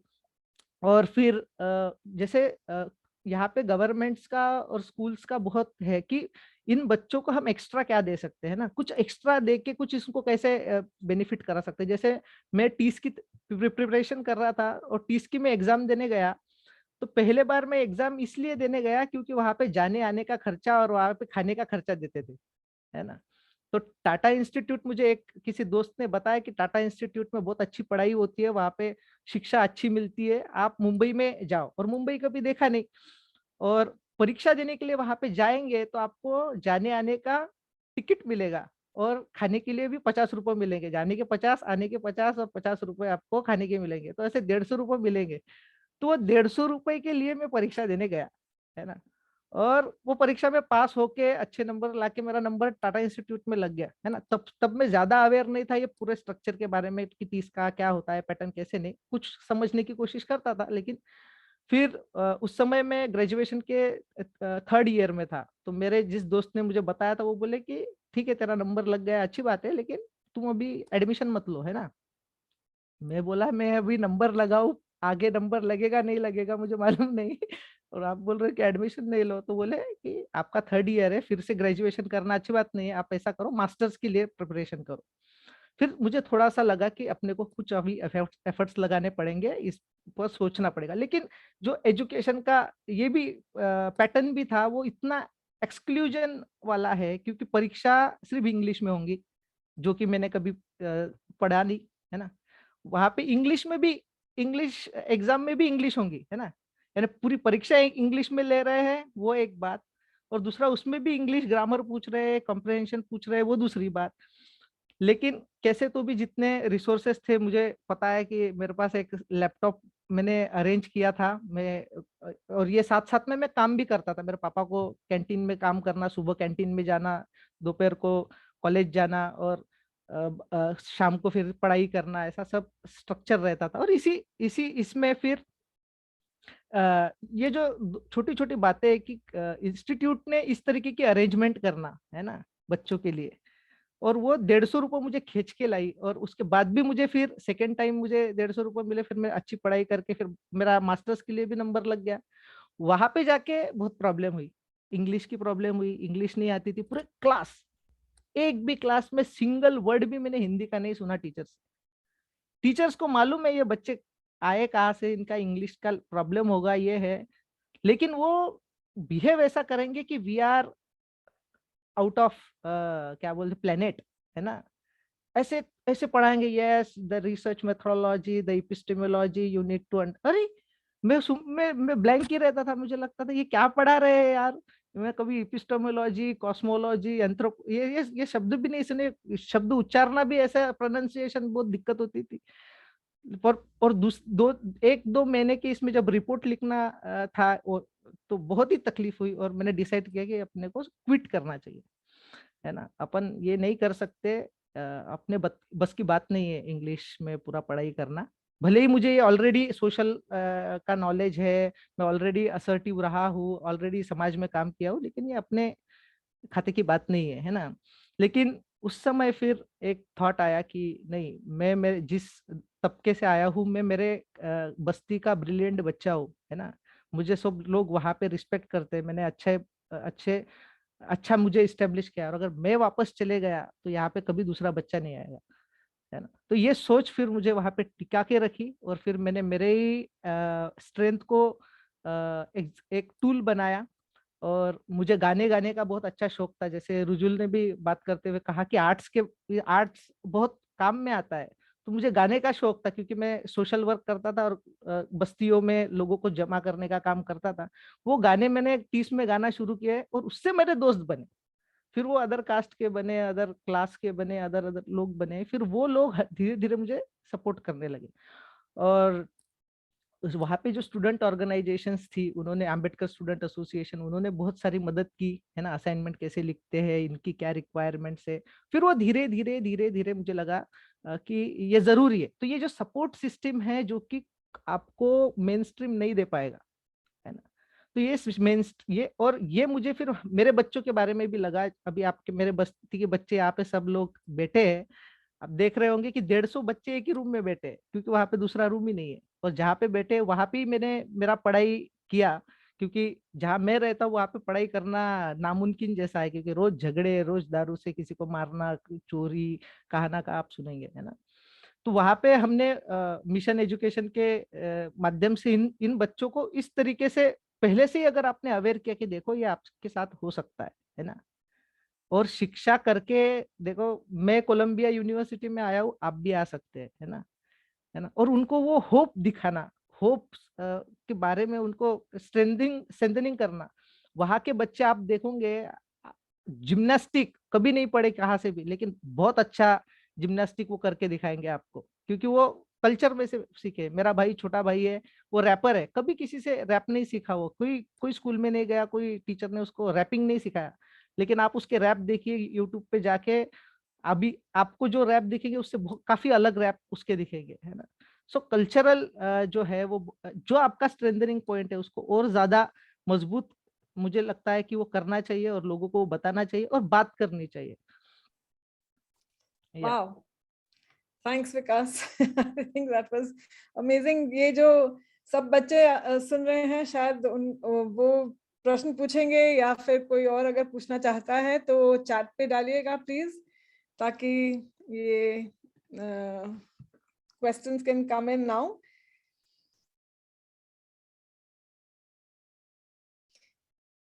And while we're waiting for the questions, I think let's move to Sanjay ji. आपके विचार on what have you seen? I think जैसे आपने कहा रुजुल के रोल मॉडल्स, I think यहाँ एक रोल मॉडल बैठा हुआ है आपका। बिल्कुल। I think a role model for all of us. I think Vikas has been absolutely amazing. So Sanjay ji आप हैं? जी मैं बिल्कुल हूँ आपके साथ। पूरी बातें मैंने सुनी, और विकास के जितने भी वक्तव्य थे बहुत ही इंटरेस्टिंग, और खासकर एक थी कि ये कहना कि मुझे लगता है जो रिजुल ने कहा बहुत अच्छे तरीके से कहा कि एक ऐसे परिवार में पलना बढ़ना जहाँ पे कोई किसी प्रकार का बंधन ना हो या किसी प्रकार का ऑब्जेक्शंस ना हो, और एक ऐसे परिवार में रहना जहाँ पे हर तरफ, हर उम्र में हर चीज पे रोक टोक हो, वो शायद अंतर समझना बहुत जरूरी है। थोड़ी सी बातें मैं ऐसे बताना चाहूंगा कि डिस्क्रिमिनेशन जो भी है, क्या क्या कर सकते हैं जिससे कि हम सब लोग मिलकर इसको कम कर सकते हैं। तो ऐसा कुछ उदाहरण चेतना और उनके जो सहयोगियों ने कोशिश की कि जो बच्चे सड़क पर रहते हैं, स्ट्रीट चिल्ड्रन हैं, उनको कैसे हम अवेयर कर सकते हैं, कैसे वो अपने अधिकार पा सकते हैं। तो एक तो सबसे पहला तो हमारे यहाँ जो शुरुआत हुई वो ये कि इनका एक्सक्लूजन कहीं भी हुआ हो वो हमारे साथ ना हो। तो एटलीस्ट ऑर्गेनाइजेशन में ये एक बहुत स्ट्रांग फीलिंग डाली गई है कि आपको कभी भी किसी भी बच्चे के साथ डिस्क्रिमिनेट नहीं करना है, और एक तरीके से हमारी पॉलिसी में कन्वर्टेड हो चुका है। अगर कभी भी किसी भी स्तर पे अगर हमें जानकारी मिलती है कि हमारे किसी साथी ने किसी बच्चे को सिर्फ उसके धर्म, जाति या उसके पिछड़ेपन या किसी भी बात से अगर उसको परेशान किया है, तो सीधा एक्सपेल होते हैं, मतलब उसकी कोई सुनवाई नहीं है उसमें बीच में, क्योंकि वो हम चाहते हैं कि वो एक जिस चीज की लड़ाई बच्चे लड़ रहे हैं वो सबको इम्पैथी उससे रखनी चाहिए। दूसरी बात ये हुई कि हम कैसे उनको भी अवसर दें। तो आज मुझे बताते हुए बेहद खुशी है कि काफी ऐसे बच्चे जो जिन्होंने सड़कों पर जीवन यापन किया या जुड़े रहे, आज वो चेतना के प्रमुख लीड प्रोग्राम्स में हैं। वो असिस्टेंट कोऑर्डिनेटर्स हैं, वो एजुकेटर्स हैं, वो मोबिलाइजर्स हैं। तो वो हर तरह से जुड़े हुए हैं ताकि कम से कम उनके माध्यम से, क्योंकि ये एक तरीका है समझने का कि जिसने ये देखा हो कि उसके साथ क्या क्या परेशानी हुई, कम से कम वो ये इंश्योर करेगा कि उस बाकियों के साथ ना हो। तो उस विचारधारा से काफी बच्चे इसमें जुड़े हुए हैं। बालकनामा और बढ़ते कदम 2 ऐसे प्रयोग हैं जहाँ पे बच्चों का अपना एक संगठन है जिसका नाम है बढ़ते कदम, और उनका एक अखबार निकलता है बालकनामा, जो विश्व प्रसिद्ध हो चुका है। और उसमें बच्चे अपनी खबरें लिखती हैं, बहुत सारी खबरें, जैसे आपने बताई कि भाई रैपर है और उसको अगर आप जाके यूट्यूब पे ढूंढें, ऐसे ही मैं भी कहता हूँ कि अगर आप बालकनामा को यूट्यूब पे ढूंढें या बालकनामा की खबरों को पढ़ें, गूगल करें, तो आप पाएंगे कि विश्व का शायद ही कोई ऐसा मीडिया हो जिसने कवर नहीं किया। और वो क्यों? क्योंकि सिर्फ इसलिए कि उनको लगता है कि इसमें एक जान है, इसमें एक बात है कि एक बच्चा अपनी कहानी, संघर्ष की कहानी कहता है और वो कहते जा रहा है, 100 निकल चुके हैं, कहते जा रहा है, लोग सुने ना सुने, कम से कम उसमें ये एक हिम्मत है कि हाँ मैं अपनी बात कहना चाहता हूँ, और वो रखते हैं। अभी हम लोग जो अपने प्रोग्राम्स करते हैं उसमें एक बात अब हम बहुत स्ट्रांगली रख रहे हैं, जो मैंने पहले भी कही थी, कि अब हम कभी भी जब भी कोई हमें चैरिटी के लिए कहता है कि हम चैरिटी करना चाहते हैं, हम कभी भी पुराने कपड़े नहीं लेते हैं, कभी भी। मैंने कितनी बिल्कुल मना कर देते हैं इसको ना, हम आपके उतरे हुए कपड़े ये बच्चे नहीं पहनेंगे, ये जैसे पहन रहे हैं ठीक है, चल रहे हैं तो इनका चल रहा है बढ़िया, but let us not get into this कि नहीं मुझे सब मेरा फोन किया, हाँ सब मेरे पास 12 कपड़े पड़े हैं, बच्चे ले लेंगे, वो हम नहीं करते हैं। आज तक हमने पुराने कपड़े दिए ही नहीं है। हमेशा इनकरेज करते हैं, अगर आपको देना है तो treat them like your child, आप नए कपड़े दीजिए, जैकेट दीजिए, जो भी देना चाहते हैं। इसी प्रकार खाना, कभी भी लेफ्ट ओवर फूड हमने किए ही नहीं। कितने ही रेस्टोरेंट, कितने ही लोगों ने हमसे कहा कि सर आपका काम बहुत अच्छा है, हमारे पास बिल्कुल फ्रेश खाना होता है, बचता है रात को, आप दे दीजिए। मैं नहीं, जब तक ये इंश्योर नहीं होगा कि वो लेफ्ट, हम आके किचन चेक करेंगे आपकी, ऐसा ना हो कि आपने जो बचे हुए जो खाना है उसको एक जगह इकट्ठा करते हो और फिर बाद में आप उसको डिस्ट्रीब्यूट कर दें, तो वो हम कभी एनकरेज नहीं करते हैं। साथ ही साथ जो बच्चे हैं उनको हर फोरम पे हम इन्वॉल्व करते हैं। इवन हमारे जो जब हमारे प्रपोजल्स बनते हैं, जब हमारी बातचीत होती है, उसमें भी हम कई बार इनका पक्ष सुनते हैं, लेते हैं। आज की इस मीटिंग में भी ये सारे बच्चे शामिल हैं कि ताकि इनको ये पता रहे कि क्या चर्चा चल रही है। हम कौन होते हैं एक चैरिटी के बारे में चर्चा करने वाले, अंतिम अनलेस कि वो समझते हो कि चर्चा सही दिशा में जा रही है कि नहीं जा रही है, हो रही है कि नहीं हो रही है, फायदा हो रहा है कि नहीं हो रहा है। तो कोशिश ये है कि ये तस्वीर बदलनी चाहिए, और हम एक विजन लेके चलते हैं कि आने वाले समय में 5 साल 10 साल, अब बहुत अच्छे से, अब मैं बहुत खुश हूँ ये बात कहते हुए कि एक बहुत पॉजिटिव अप्रोच के साथ हम चलते हैं। हम ये मानते हुए एडवांटेज भी देते हैं लोगों को कि शायद आपको पता नहीं होगा, आपको किसी ने बताया नहीं होगा, पर अब हम बता रहे हैं, अब इसको सुनिए और ऐसे करिए। तो एक बहुत अच्छा सॉलिडारिटी नेटवर्क खड़ा हुआ है अब, जो एम्पैथाइज करता है, हमारे प्रोग्राम्स में भी आता है, बच्चों से भी बात करते हैं, मिलते हैं, उन्होंने ये बात को एक्सेप्ट किया कि नहीं, वो जो आपकी बात सही थी पुराने कपड़े या बातचीत खाने की, तो वो कई बार वो पार्टी ऑर्गेनाइज करते हैं, नई नई चीजें जो हैं वो लाते हैं, दिखाते हैं। साथ ही साथ एक सकारात्मक वातावरण अब धीरे धीरे सरकार में भी बनना शुरू हुआ है, और काफी जगह जहाँ डिस्क्रिमिनेशन होता था पॉलिसीज को लेकर कि ये इसको पढ़ा के क्या करोगे, ये बच्चा तो अभी पढ़ेगा नहीं, फलाने धर्म का है, फलानी जात का है, तो अब वो डिस्क्रिमिनेशन हट रहे हैं क्योंकि उनको हमने पॉजिटिव स्टोरीज में कन्वर्ट किया है। ये मैं बताना चाहता हूँ सभी के लिए, अच्छी बात होगी कि अगर किसी अधिकारी को, मान लीजिए 10 काम वो अच्छा नहीं करता है, पर एक काम अगर उसने अच्छा किया किसी बच्चे के लिए, और हम उसको जाके धन्यवाद दें और उसको एक टोकन ऑफ एप्रिसिएशन धन्यवाद दें, और साथ ही उसकी खबर छोटी सी निकाल दें, तो वो अपनी लाइफ में ये फील करता है कि यार मैंने इतने काम किए, खबर जो मेरी छपी एक अच्छे काम के लिए छपी, मैंने छोटा सा कुछ अच्छा किया, किसी बच्चे के लिए जान बचा दी या कुछ किया उसके लिए आउट ऑफ द वे जाके। तो that is how we create solidarity among the stakeholders. वो हम उनको हमेशा किसी न किसी काम में एंगेज रखते हैं। और सबसे अच्छा इसमें हमने एक काम जो और किया है कि आज की तारीख में एक और बड़ी बात है जो मुझे लगता है जो अभी जिसकी चर्चा अभी तक नहीं हुई है, वो है कि मीडिया का एक बड़ा इंपॉर्टेंट रोल आजकल आज के समाज में है कि मीडिया मेक्स परसेप्शन। मीडिया जो है, जैसे अगर आप खबर पढ़ेंगे तो ज्यादातर खबर आती है एक बच्चा जेब तराश पकड़ा गया, 4 बच्चे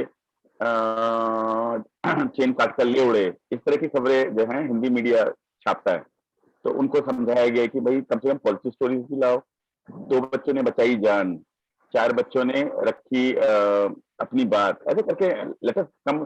तो बहुत सारे अखबार, कम से कम मैं नाम अगर लूँ तो times of India, Hindustan times, mobile times, बहुत ऐसे अखबार हैं जो अब हमेशा पॉजिटिव स्टोरीज के साथ आते हैं, क्योंकि हम जो छवि आप दिखाओगे लोग वैसा समझने लगते हैं। तो इस तरह के जो प्रयोग हैं वो किए जा सकते हैं। मुझे लगता है कि मुझे जो समय मिला था अपनी बात में रखने की कोशिश की, और मैंने ये भी बताने की कोशिश की कि भले ही कितनी समस्याएं हों पर ये बच्चे बहुत अच्छा करते हैं। जब जब इन बच्चों को मौका मिला है, कितनी ही खबरें हमारे यहाँ अखबार में टाइम्स ऑफ इंडिया की फ्रंट पेज छपी हैं कि जब इन बच्चों को पढ़ने का मौका मिला तो उन्होंने फर्स्ट पोजीशन ली अपनी क्लास में। और ऐसे हमने एक नहीं, 100 ऐसे बच्चे हैं जिनकी खबरें छपी हैं, जिन्होंने पोजीशन की हैं क्लास में। तो जितने बच्चे सुन रहे हैं मैं उनको भी बहुत धन्यवाद देना चाहता हूँ। उनको कहना चाहता हूँ कि बहुत प्रेरणा से आप ऐसे ही बढ़ते रहिए। बहुत कम लोग हैं जो आपको एक अच्छे नागरिक की दृष्टि से देखते हैं, पर जो भी देखते हैं वो आपके साथ हैं, हमेशा आपके साथ रहेंगे। ऐसे बढ़ते रहिए। Thank you. Lovely Sanjay ji, बहुत अच्छा।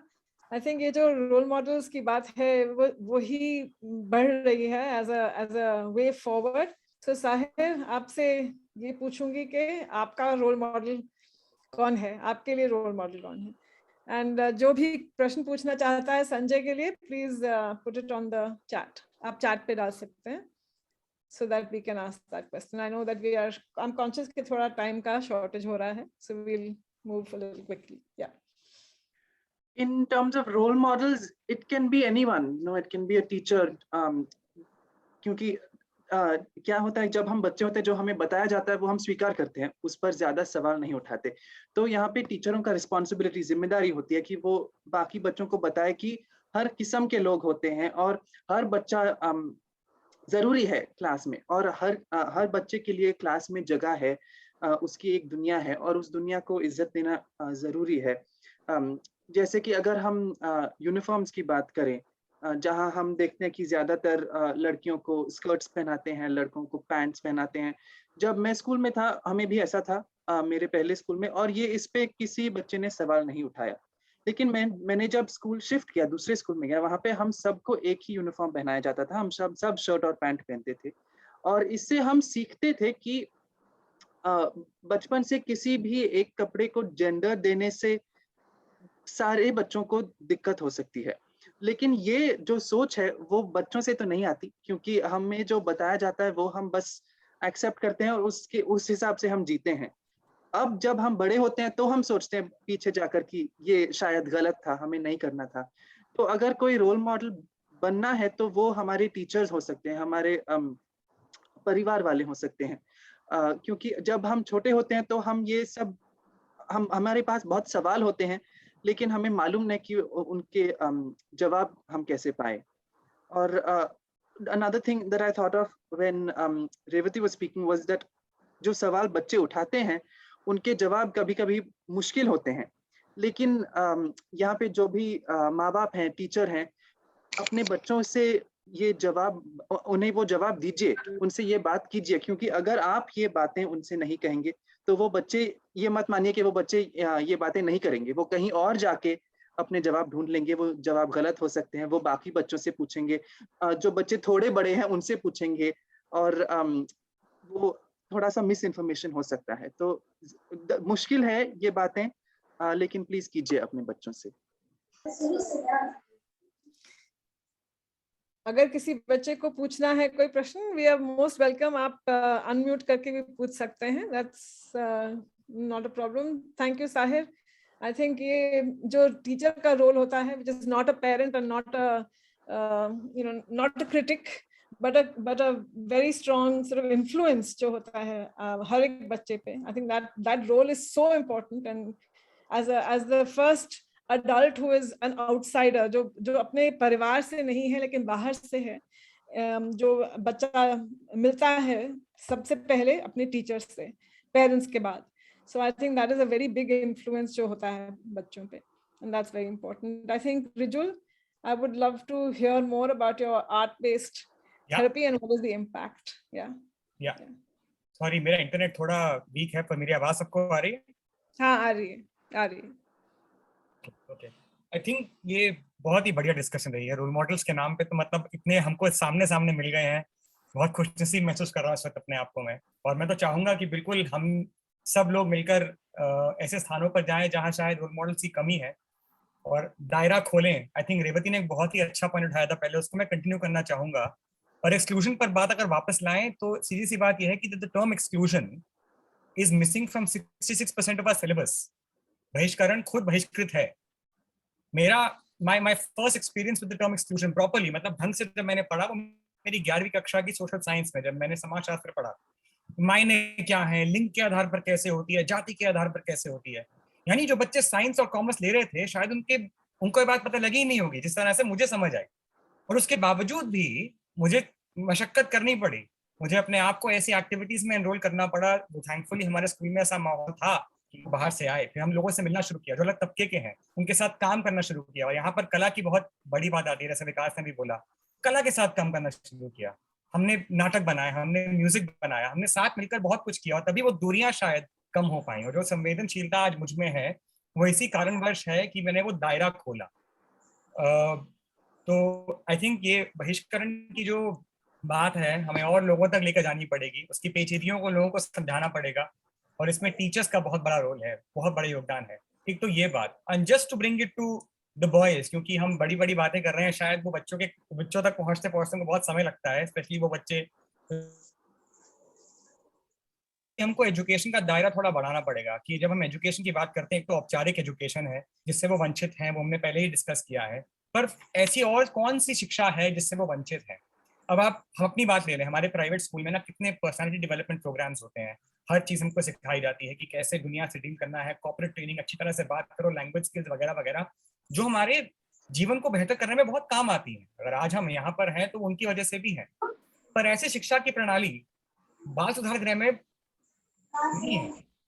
और शायद वहीं पर सबसे ज्यादा जरूरत है बच्चों को इमोशनल इंटेलिजेंस की, सेल्फ एस्टीम की, एक बच्चे का सेल्फ कॉन्फिडेंस जिसकी धज्जियां उड़ जाती है जब वो वहां पर आता है इतना एक्सक्लूजन फेस करने के बाद, शायद वहीं पर जरूरत है ऐसे प्रोग्राम्स की। तो हमें, और वो बच्चे इससे बिल्कुल वंचित हैं। तो अगर हम एजुकेशन का दायरा यहाँ भी बढ़ाकर देखें कि जो सर्विस जिनसे हम लाभ उठा पाए, जिनका हम लाभ उठा पाए हैं, वो अगर वहां तक भी पहुंच जाए तो शायद कितना भला। और मुझे बहुत सौभाग्य की बात लगती है कि मैं इस फील्ड में काम कर रहा हूँ जहाँ वो सर्विसेज, वो कला जो मैं सीख पाया था अपने स्कूलों में, मैं वहां पर लेके जा रहा हूँ, शायद जहाँ नहीं मिल पाती। और दूसरा एक बहुत बड़ा सवाल जो मेरे मन में जब साहिब बोल रहे थे कुछ तब आया था, ये जब हम लिंग सशक्तिकरण की बात करते हैं, जेंडर एम्पावरमेंट की बात करते हैं, तो एक बहुत बड़ा सवाल है कि who is working with the boys. क्या को इतना सशक्त बना रहे हैं कि उनकी मर्दानगी को ठेस ना पहुंचे जब एक सशक्त लड़की उनके सामने खड़ी होती है तो। और ये एक दूसरा डिस्कोर्स है जिससे वो बच्चे शायद वंचित हैं, और वहाँ सबसे ज्यादा जरूरत है। हमारे स्कूलों में है, हम ये डिस्कशन कर रहे हैं, हमारे पास है, पर वो बच्चे जहाँ इस डिस्कशन की जरूरत है, क्योंकि वहाँ जेंडर सेंसिटाइजेशन की, talking about the other person, जिसके शायद हक को हमने नुकसान पहुंचाया है, तो उस एजुकेशन की, उस शिक्षा प्रणाली की भी वहां पर जरूरत है। और अगर 1 मिनट में और आपका लूं, सोल्यूशन की बात हम कर रहे हैं और हमें करनी भी चाहिए, तो सोल्यूशन मेरे ख्याल में यही है, जैसा कि रेवती ने बताया, कि ये ब्रिज दोनों तरफ से होना पड़ेगा। जो हम प्रिविलेज्ड हैं, जिनके पास विशेष अधिकार हैं, वो ऐसी जगहों पर जाएं, उनके बारे में जाने जहां लोगों के पास ये विशेष अधिकार नहीं है। We get to know, we build bridges between the privileged and the marginalized, and do it both ways, and use tools, ऐसे साधनों का प्रयोग करें जो आसान है, जिससे शायद डर न लगता हो। जाकर सिर्फ हमें परिवर्तन की बात नहीं करनी है, पर इंसानों को खोलना है, धीरे धीरे उनकी जो बारीकियां हैं, वल्नरेबिलिटीज हमको समझना है, और वहां से शायद अगर हम जुड़ाव शुरू करें, इमोशनली जुड़ाव शुरू करें, तो शायद इस बदलाव की लहर को, जिसकी विकास बात कर रहे हैं, साहिर बात कर रहे हैं, रेवती ने बात की, हम सब ने बात की, शायद उसको हम आगे लेके जा पाए। तो ये अलगाव को खत्म करते हुए कला के माध्यम से, स्पोर्ट्स के माध्यम से, बहुत माध्यम है हमारे पास, और इसी तरह से आई थिंक रोल मॉडल्स निकल के आ पाएंगे अलग अलग जगहों से, अलग अलग लोगों के लिए, और वो दायरा और खुलेगा अगर हम इस अलगाव को या इस वांछन को या इस बहिष्करण को कम कर पाए। बस यही।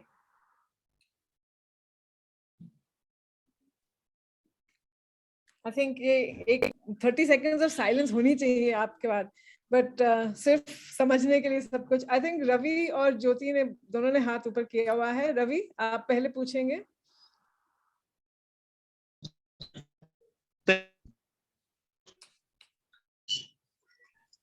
हेलो। हाँ हाँ, बोलो बोलो, सुनाई दे रहा है। जी मैम, मैं ना मतलब मेरा सवाल तो नहीं था, बस मैं ये कहना चाहता था कि अभी रिसेंटली ना एडमिशन हो रहे हैं बच्चों के स्कूलों में, गवर्नमेंट स्कूलों में। तो मैम मतलब मेरा एक्सपीरियंस रहा कि जबकि गवर्नमेंट ने सबके लिए वो नियम बना रखा है, एजुकेशन सबके लिए फ्री है, लेकिन वहां पर फिर भी टीचरों को ये बात नहीं पता रहती। वो पेरेंट्सों को वापिस भेज देते हैं कि जाओ इनका आधार कार्ड बनवा के लाओ। वो उन्हें सलाह तक नहीं देते, मतलब कि एफिडेविट से भी काम बन सकता है, या फिर अगर जब शिक्षा फ्री है तो फर्स्ट प्रायोरिटी है कि बच्चे का एडमिशन ले लें, फिर उसके बाद में जो ये कागजी कार्रवाई है ये तो होती रहेगी। लेकिन वो लोग बिल्कुल भी मतलब वो नहीं दिखाते। उन्हें लगता है कि बर्डन है, अगर अभी हमने इनका एडमिशन ले लिया तो आगे जाके ये कुछ भी नहीं देंगे और ये हम पे आ जाएगी। फिर वो उनके सीनियर उनको बोलेंगे कि अब इनका पैसा कहाँ जाए, ड्रेसों का, इस तरह से। तो मतलब मैं ये कहना चाहता हूँ कि ना गवर्नमेंट को स्कूलों वाले सिस्टम में भी थोड़ा सा अच्छे से वो करना चाहिए, ताकि टीचरों को एटलीस्ट उन्हें तो पता रहे। क्योंकि जैसा कि अभी रिजुल जी ने बोला और साहिर ने ही बताया कि एक रोल मॉडल एक उसका टीचर है, मतलब वो बहुत चीजें उससे देख के सीख रहा है। अब अगर एक टीचर ही उसको इस तरह से करे, मतलब उसको आने ही ना दे अंदर, स्कूल में ही नहीं आने दे रहा हो, तो फिर वो कहाँ से ही क्या सीखेगा। तो मतलब वो करना चाहिए स्कूल वालों को कि जब नियम है उनका नहीं है, सरकार का नियम है कि बच्चे के लिए फर्स्ट प्रायोरिटी एजुकेशन है, तो फिर क्यों आपने आधार कार्ड या एफिडेविट या इस तरह के और डॉक्यूमेंट्स की वजह से उसे स्कूल में आने से ही मना कर दिया है। यहाँ तो पे मैम आप जो कह रहे हैं वो बिल्कुल सच है। यहाँ एक तरफ से डॉक्यूमेंट्स नहीं है या फिर उनकी जानकारी नहीं है, तो नहीं मैम, वो एक बाधा बन जाता है। और दूसरी तरफ अगर पहनावे पे जोर दिया जा रहा है तो वो एक बाधा बन रहा है। तो जी मैम, एक तो डॉक्यूमेंट्स वाला बच्चों को बाहर सिर्फ छोड़ रहे हैं, वो सही नहीं है। जी मैम, जी मैम। और मैम बल्कि इवन मैं एक इंसिडेंट बताता हूँ अपने साथ के स्टाफ का ही। वो स्कूल में एडमिशन कराने गई लड़की 2-3 बच्चों को लेके, तो वो टीचर ही उसको क्या कह रही है कि तुम्हें पता है ये आजकल निरंगा जो क्या चल रहे हैं मोमदन वाले, कि वो बाहर की कंट्री से आ गए हैं, कह रही आप तो एडमिशन करा जाओगे, बाद में ये वो निकले तो फिर। मतलब उसको इतना नहीं पता टीचर को कि बच्चे को उसको मेंटालिटी पे क्या असर पड़ेगा कि हम ऐसे ऐसे वो शब्द बोल रहे हैं जिनके बारे में उसे पता ही नहीं। उसे सिंपल सी भाषा समझ आए कि आतंकवादी बता रही है ये। तो मतलब एज अ टीचर उन्हें थोड़ा तो वो करना चाहिए। उनको भी मतलब जैसे चेतना में पुलिस वालों को ट्रेनिंग दी जाती है एडवोकेसी की, इस तरह से मुझे लगता है गवर्नमेंट को इन सरकारी स्कूलों में भी ऐसी कोई ट्रेनिंग रखनी चाहिए, जिससे कि उनको थोड़ा पता रहे स्ट्रीट चिल्ड्रन के बारे में और कम्युनिटी में रहने वाले चिल्ड्रन के बारे में, कि दोनों में कितना अंतर है। जी मैम। लेकिन किसी में भी अंतर नहीं करना चाहिए, राइट? सबको ले लेना चाहिए स्कूल के अंदर। That's very important. So thank you Ravi, आपने बहुत जरूरी बात की है। Thank you. ज्योति, आप भी पूछ रही हैं कुछ? मैम मतलब मेरा तो सवाल यही था आधार कार्ड के ऊपर, पर मैम मेरा दूसरा क्वेश्चन था। क्वेश्चन तो नहीं है कि, पर ये था जैसे हम कभी कभार स्कूल में एडमिशन करवाने जाते हैं मैम, तो उसमें क्या होता है मैम, जैसे मान लो बच्चा लॉकडाउन लगा, उसकी स्कूल छूट गई उसकी, और स्कूल छूटने के बाद में फिर बच्चा दिन का मतलब 2-3 साल तक लॉकडाउन ही चल रहा था।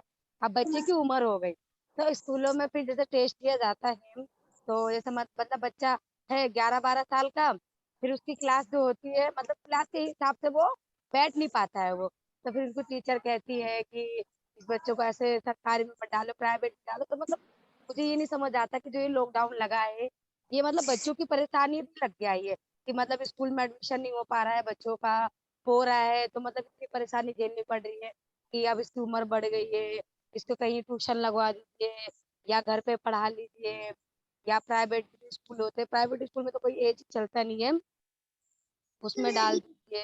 तो मतलब इस तरह से मतलब मैं जब भी आउटरीच करने जाती हूँ, बच्चे से मिलने जाती हूँ, तो काफी पेरेंट्सों का यही सवाल होता है कि मतलब बच्चे की एज हो गई है और स्कूल में ले नहीं रहे। तो इस तरह तो मैं ये चाहती हूँ कि मतलब जो भी स्कूल होते हैं हर एक बच्चे का अधिकार है बच्चों को पढ़ना। और देखो आज के टाइम में बच्चे स्कूल नहीं जा पाएंगे तो मतलब कल के टाइम में क्या होता है कि वो बच्चा नहीं कहीं ना कहीं भीख मांग रहा होता है, नहीं फिर कहीं ना कहीं कबाड़ा बिक रहा होता है, नहीं ना कहीं बाल मजदूरी हो रही होती है, या फिर बाल विवाह हो रहा होगा, क्योंकि वो बच्चे स्कूल से जुड़ नहीं पाता है, फिर वो दिन पे दिन मतलब इस तरह की स्थिति में उतर ही जाता है वो। तो मतलब मेरा यही कहना है कि मतलब ये सब चीजें ना हो, जो भी बच्चा पढ़ना चाहता है उसको स्कूल में जरूर एडमिशन हो और इस तरह से वो पढ़ाई कर सके, जिससे वो जो भी समस्या आ रही है उसको वो समाधान खुद ही निकाल पाए। क्योंकि देखो काफी संस्था है, काफी संस्था भी क्या करेगी, काफी संस्था कब तक बच्चों को पढ़ाती रहेगी और कब तक बच्चों को जोड़ती रहेगी, कब तक बच्चों को अपने साइड में रखती रहेगी। क्योंकि अभी आज के टाइम में जब से ये लॉकडाउन खत्म हुआ है, मैंने देखा है कई जगह पे छोटी छोटी लड़कियों का बाल विवाह हो गया, बल्कि उनकी उम्र में देखा जाए तो उनको पढ़ाई लिखाई की जरूरत है, खेल कूद की जरूरत है, पर क्या है कि स्कूल में एडमिशन हो तो मतलब बाल विवाह हो गया, ये हो गया। तो मैं तो यही चाहती कि भाई बच्चों का स्कूल में एडमिशन हो, जो बच्चा जाता है पढ़ने के लिए उसके आधार कार्ड ना देखे, उसकी जाति ना देखे और ये सब चीजें ना देखे, मतलब बच्चा स्कूल में अच्छे से पढ़ाई कर सके, आगे बढ़ सके। मेरा तो ये कहना है। बिल्कुल सही है Jyoti, thank you so much. I think जो जिस वजह से विकास आज न्यूयॉर्क में है वो हर बच्चे का फ्यूचर होना चाहिए, राइट? और अगर न्यूयॉर्क नहीं तो शायद यूके, और यूके नहीं तो शायद कहीं इंडिया में, लेकिन कहीं ना कहीं तो हर बच्चे को वहां पहुंचाना है। That's very important. So thank you Jyoti, आपने बहुत अच्छा कहा।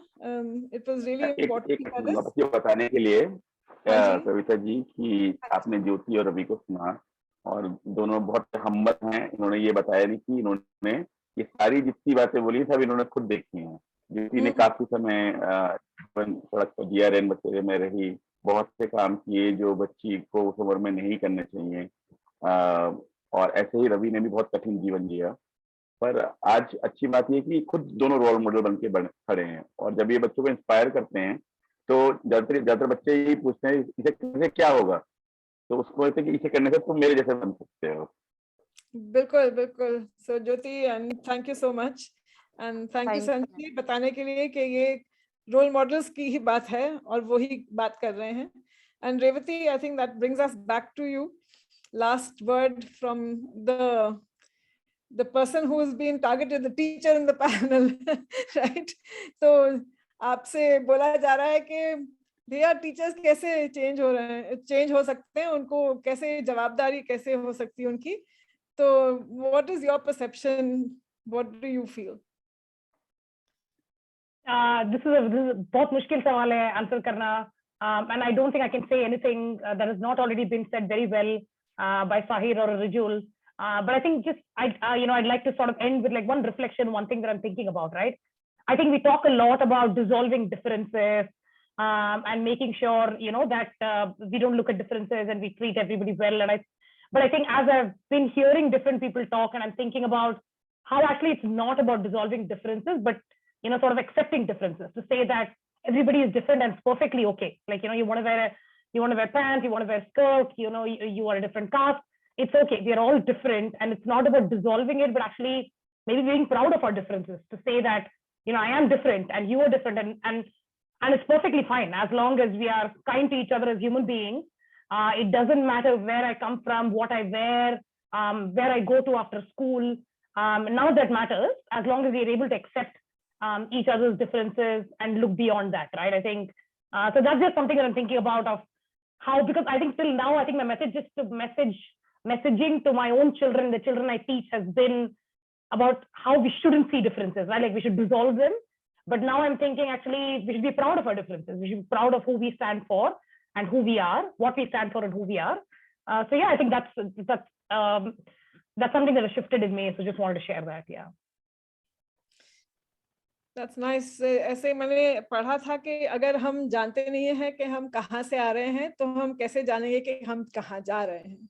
And I think that's such a fundamentally important thing, कि हम एक दूसरे को समझें, एक दूसरे को मिलें, एक दूसरे के साथ बात करें, ताकि ये पता चले कि हाँ, हम सब इंसान हैं, हमारे सब में अलग अलग चीज जो खूबियां हैं, that's great, लेकिन सबकी खूबियां हैं और सब चीजें जानते हैं जो शायद जो विकास जानता है मैं तो कभी जान नहीं पाऊंगी. और आई थिंक वो सिर्फ मैं उससे दोस्ती करके ही जान सक रही हूँ. I wouldn't never have entered that space. नहीं तो जब तक हम ये दोस्ती नहीं करेंगे, जब तक हम इन चुनौतियों का सामना नहीं करेंगे बाय पर्सनल एक्शन, अपनी खुद को अपनी कंफर्ट जोन से निकालना, अपनी सीमा पार करना. And that's true. अगर कोई यहाँ पे बैठा है और ये सोच रहा है कि ठीक है जो भी है, अगर कोई कुछ पहन रहा है उसको तो बाहर रखना चाहिए स्कूल से. होप के ये जो 25% था in the beginning of this conversation, उसने चेंज किया है अपना mind. Is my only heartfelt hope, right? So Sahajo, I would invite you to close today's session. It's been such a pleasure to partner with you to make this happen. And I think you should really have the last word. Thank you so much, Revati. And Vikas. Thank you, Kavita. I think I have seen one question. It's sent to me personally. Okay. So how you had managed your study and other social activities simultaneously? तो मैं ज्यादा नहीं लूंगा time, लेकिन ये ऐसा है कि अगर आप में आपको एक बार पता है कि इस इशू पे दूसरा कोई काम नहीं कर सकता या कर भी सकता है, तो वो अपने दृष्टिकोण से करेगा। और मैंने जितना देखा है इस बातें को, कि एक तो होता है कि आपको कंपटीशन करना है, पैसे बहुत कमाने हैं और बहुत ही बेहतर बनना है खुद के लिए। तो इसमें मुझे हमेशा बाबा साहब के टेक्स्ट जो है ये काम में आते हैं। बाबा साहब ने जितनी बातें लिखी है वो इतना कॉन्टेक्चुअल है ना। कभी भी हम इतिहास को पढ़ना चाहे, भूगोल को पढ़ना चाहे, कि भारत के कोई भी मुद्दे को अगर आप चर्चा करना चाहे, आप जस्ट बाबा साहब का कोई भी बुक उठा लीजिए, वो आपको सोने नहीं देगा, है ना। वो हर बात पे आपको जागरूक रखेगा, यही मैं बोलूंगा, और वही मुझे भी जागरूक करता है। आज भी मेरे सामने बाबा साहब की तस्वीर होती है और एक प्रश्न रहता है। जब भी मैं समस्या में होता हूँ, जब भी मुझे डिस्क्रिमिनेशन से जैसा फील होता है, ह्यूमिलेट होता है, एंजाइटी होती है, मैं ये नहीं कर पा रहा हूँ, ये नहीं हो पा रहा है, लोग रिस्पांस नहीं दे रहे, खुद पे डाउट होता है। और खुद पे डाउट होना बहुत बहुत आसान, यानी बहुत ही क्विक बात है ना। हर बात पे अगर मैं ये असाइनमेंट कर रहा हूँ कि ये ठीक होगा या नहीं होगा, क्योंकि मैं जिस कॉन्टेक्स्ट में मैं जो लिख रहा हूँ वो समझ पाएंगे कि नहीं, है ना, ये बहुत सारे डाउट्स होते हैं। तब मैं एक प्रश्न करता हूँ मेरे सामने कि बाबा साहब मेरी जगह होते तो क्या करते। तो ये प्रश्न ऑटोमेटिक मुझे आंसर्स देना शुरू करता है। अरे बाबा साहब होते तो बहुत सारी बुक्स पढ़ते, हर बात को खोजते, है ना, हर बात को रिसर्च ओरिएंटेड देखते, हर बात को एक्शन ओरिएंटेड देखते। तो ये ऑटोमेटिक मुझे जो है हर बात पे मुझे बाबा साहब जो है वो रूट यानी एक दिखाते हैं। और एक शेर के साथ में एक बोलना चाहता हूँ, दुष्यंत कुमार का शेर है, और आज के मुझे लगता है आज के सेशन के लिए बहुत इंपॉर्टेंट है, कि तुमने चाहा ही नहीं हालात बदल सकते थे, तुमने चाहा ही नहीं हालात बदल सकते थे, तेरे आंसू तेरे आंखों से निकल सकते थे, तुम हो ही किसी ठहरे हुए पानी की तरह, दरिया बनते तो दूर निकल सकते थे। जय भीम। क्या बात, क्या बात। जय भीम, जय भीम विकास, जय भीम। बिल्कुल सही कह रहे हैं कि बाबा साहब से बहुत सारे जवाब मिलते हैं, बहुत सारी हिम्मत मिलती है। और मैं और कविता हम लोग मिलके, हम लोग आपके जो आप लोगों से सुनते हैं, संजय से सुनते हैं, वो हम अपने लिए अपने बहुत खुशकिस्मती मानते हैं, क्योंकि मुझे ये दिल से महसूस है और मैं कन्विंस्ड हूँ कि आज की दुनिया में हमने जितने बड़े कठिन प्रश्न खड़े कर दिए हैं, इतने कि दुनिया भी खत्म हो सकती है, वो दुनिया के जो अब कठिनाई है, परेशानी है, वो वही मिटा सकते हैं जिनकी आवाज सुनी नहीं गई है, क्योंकि जवाब उन्हीं के पास है। हम लोग जिन्होंने दुनिया को एक्सप्लॉइट करके खत्म कर दिया है, वो लोग, उनके पास जवाब नहीं है। इसलिए ये एक्सक्लूजन जो है, ये हमारे अपने लिए जो ये दुनिया के लिए अब खतरनाक है, और इंक्लूजन ये एक रास्ता है। इसलिए हम आपके बहुत मुरीद हैं और हम खुशकिस्मत हैं कि आप सबको सुन पा रहे हैं। बहुत बहुत शुक्रिया, और फिर से जय भीम। जय भीम। जय Bhim. Thank you everybody for being here. It's been an absolute pleasure, and thank you for staying on. Thank you Sanjay ji. Thank you Riju. Thank you Sahir. Thank you Kavita. Thank you Vikas. Thanks everybody. Bye bye. All the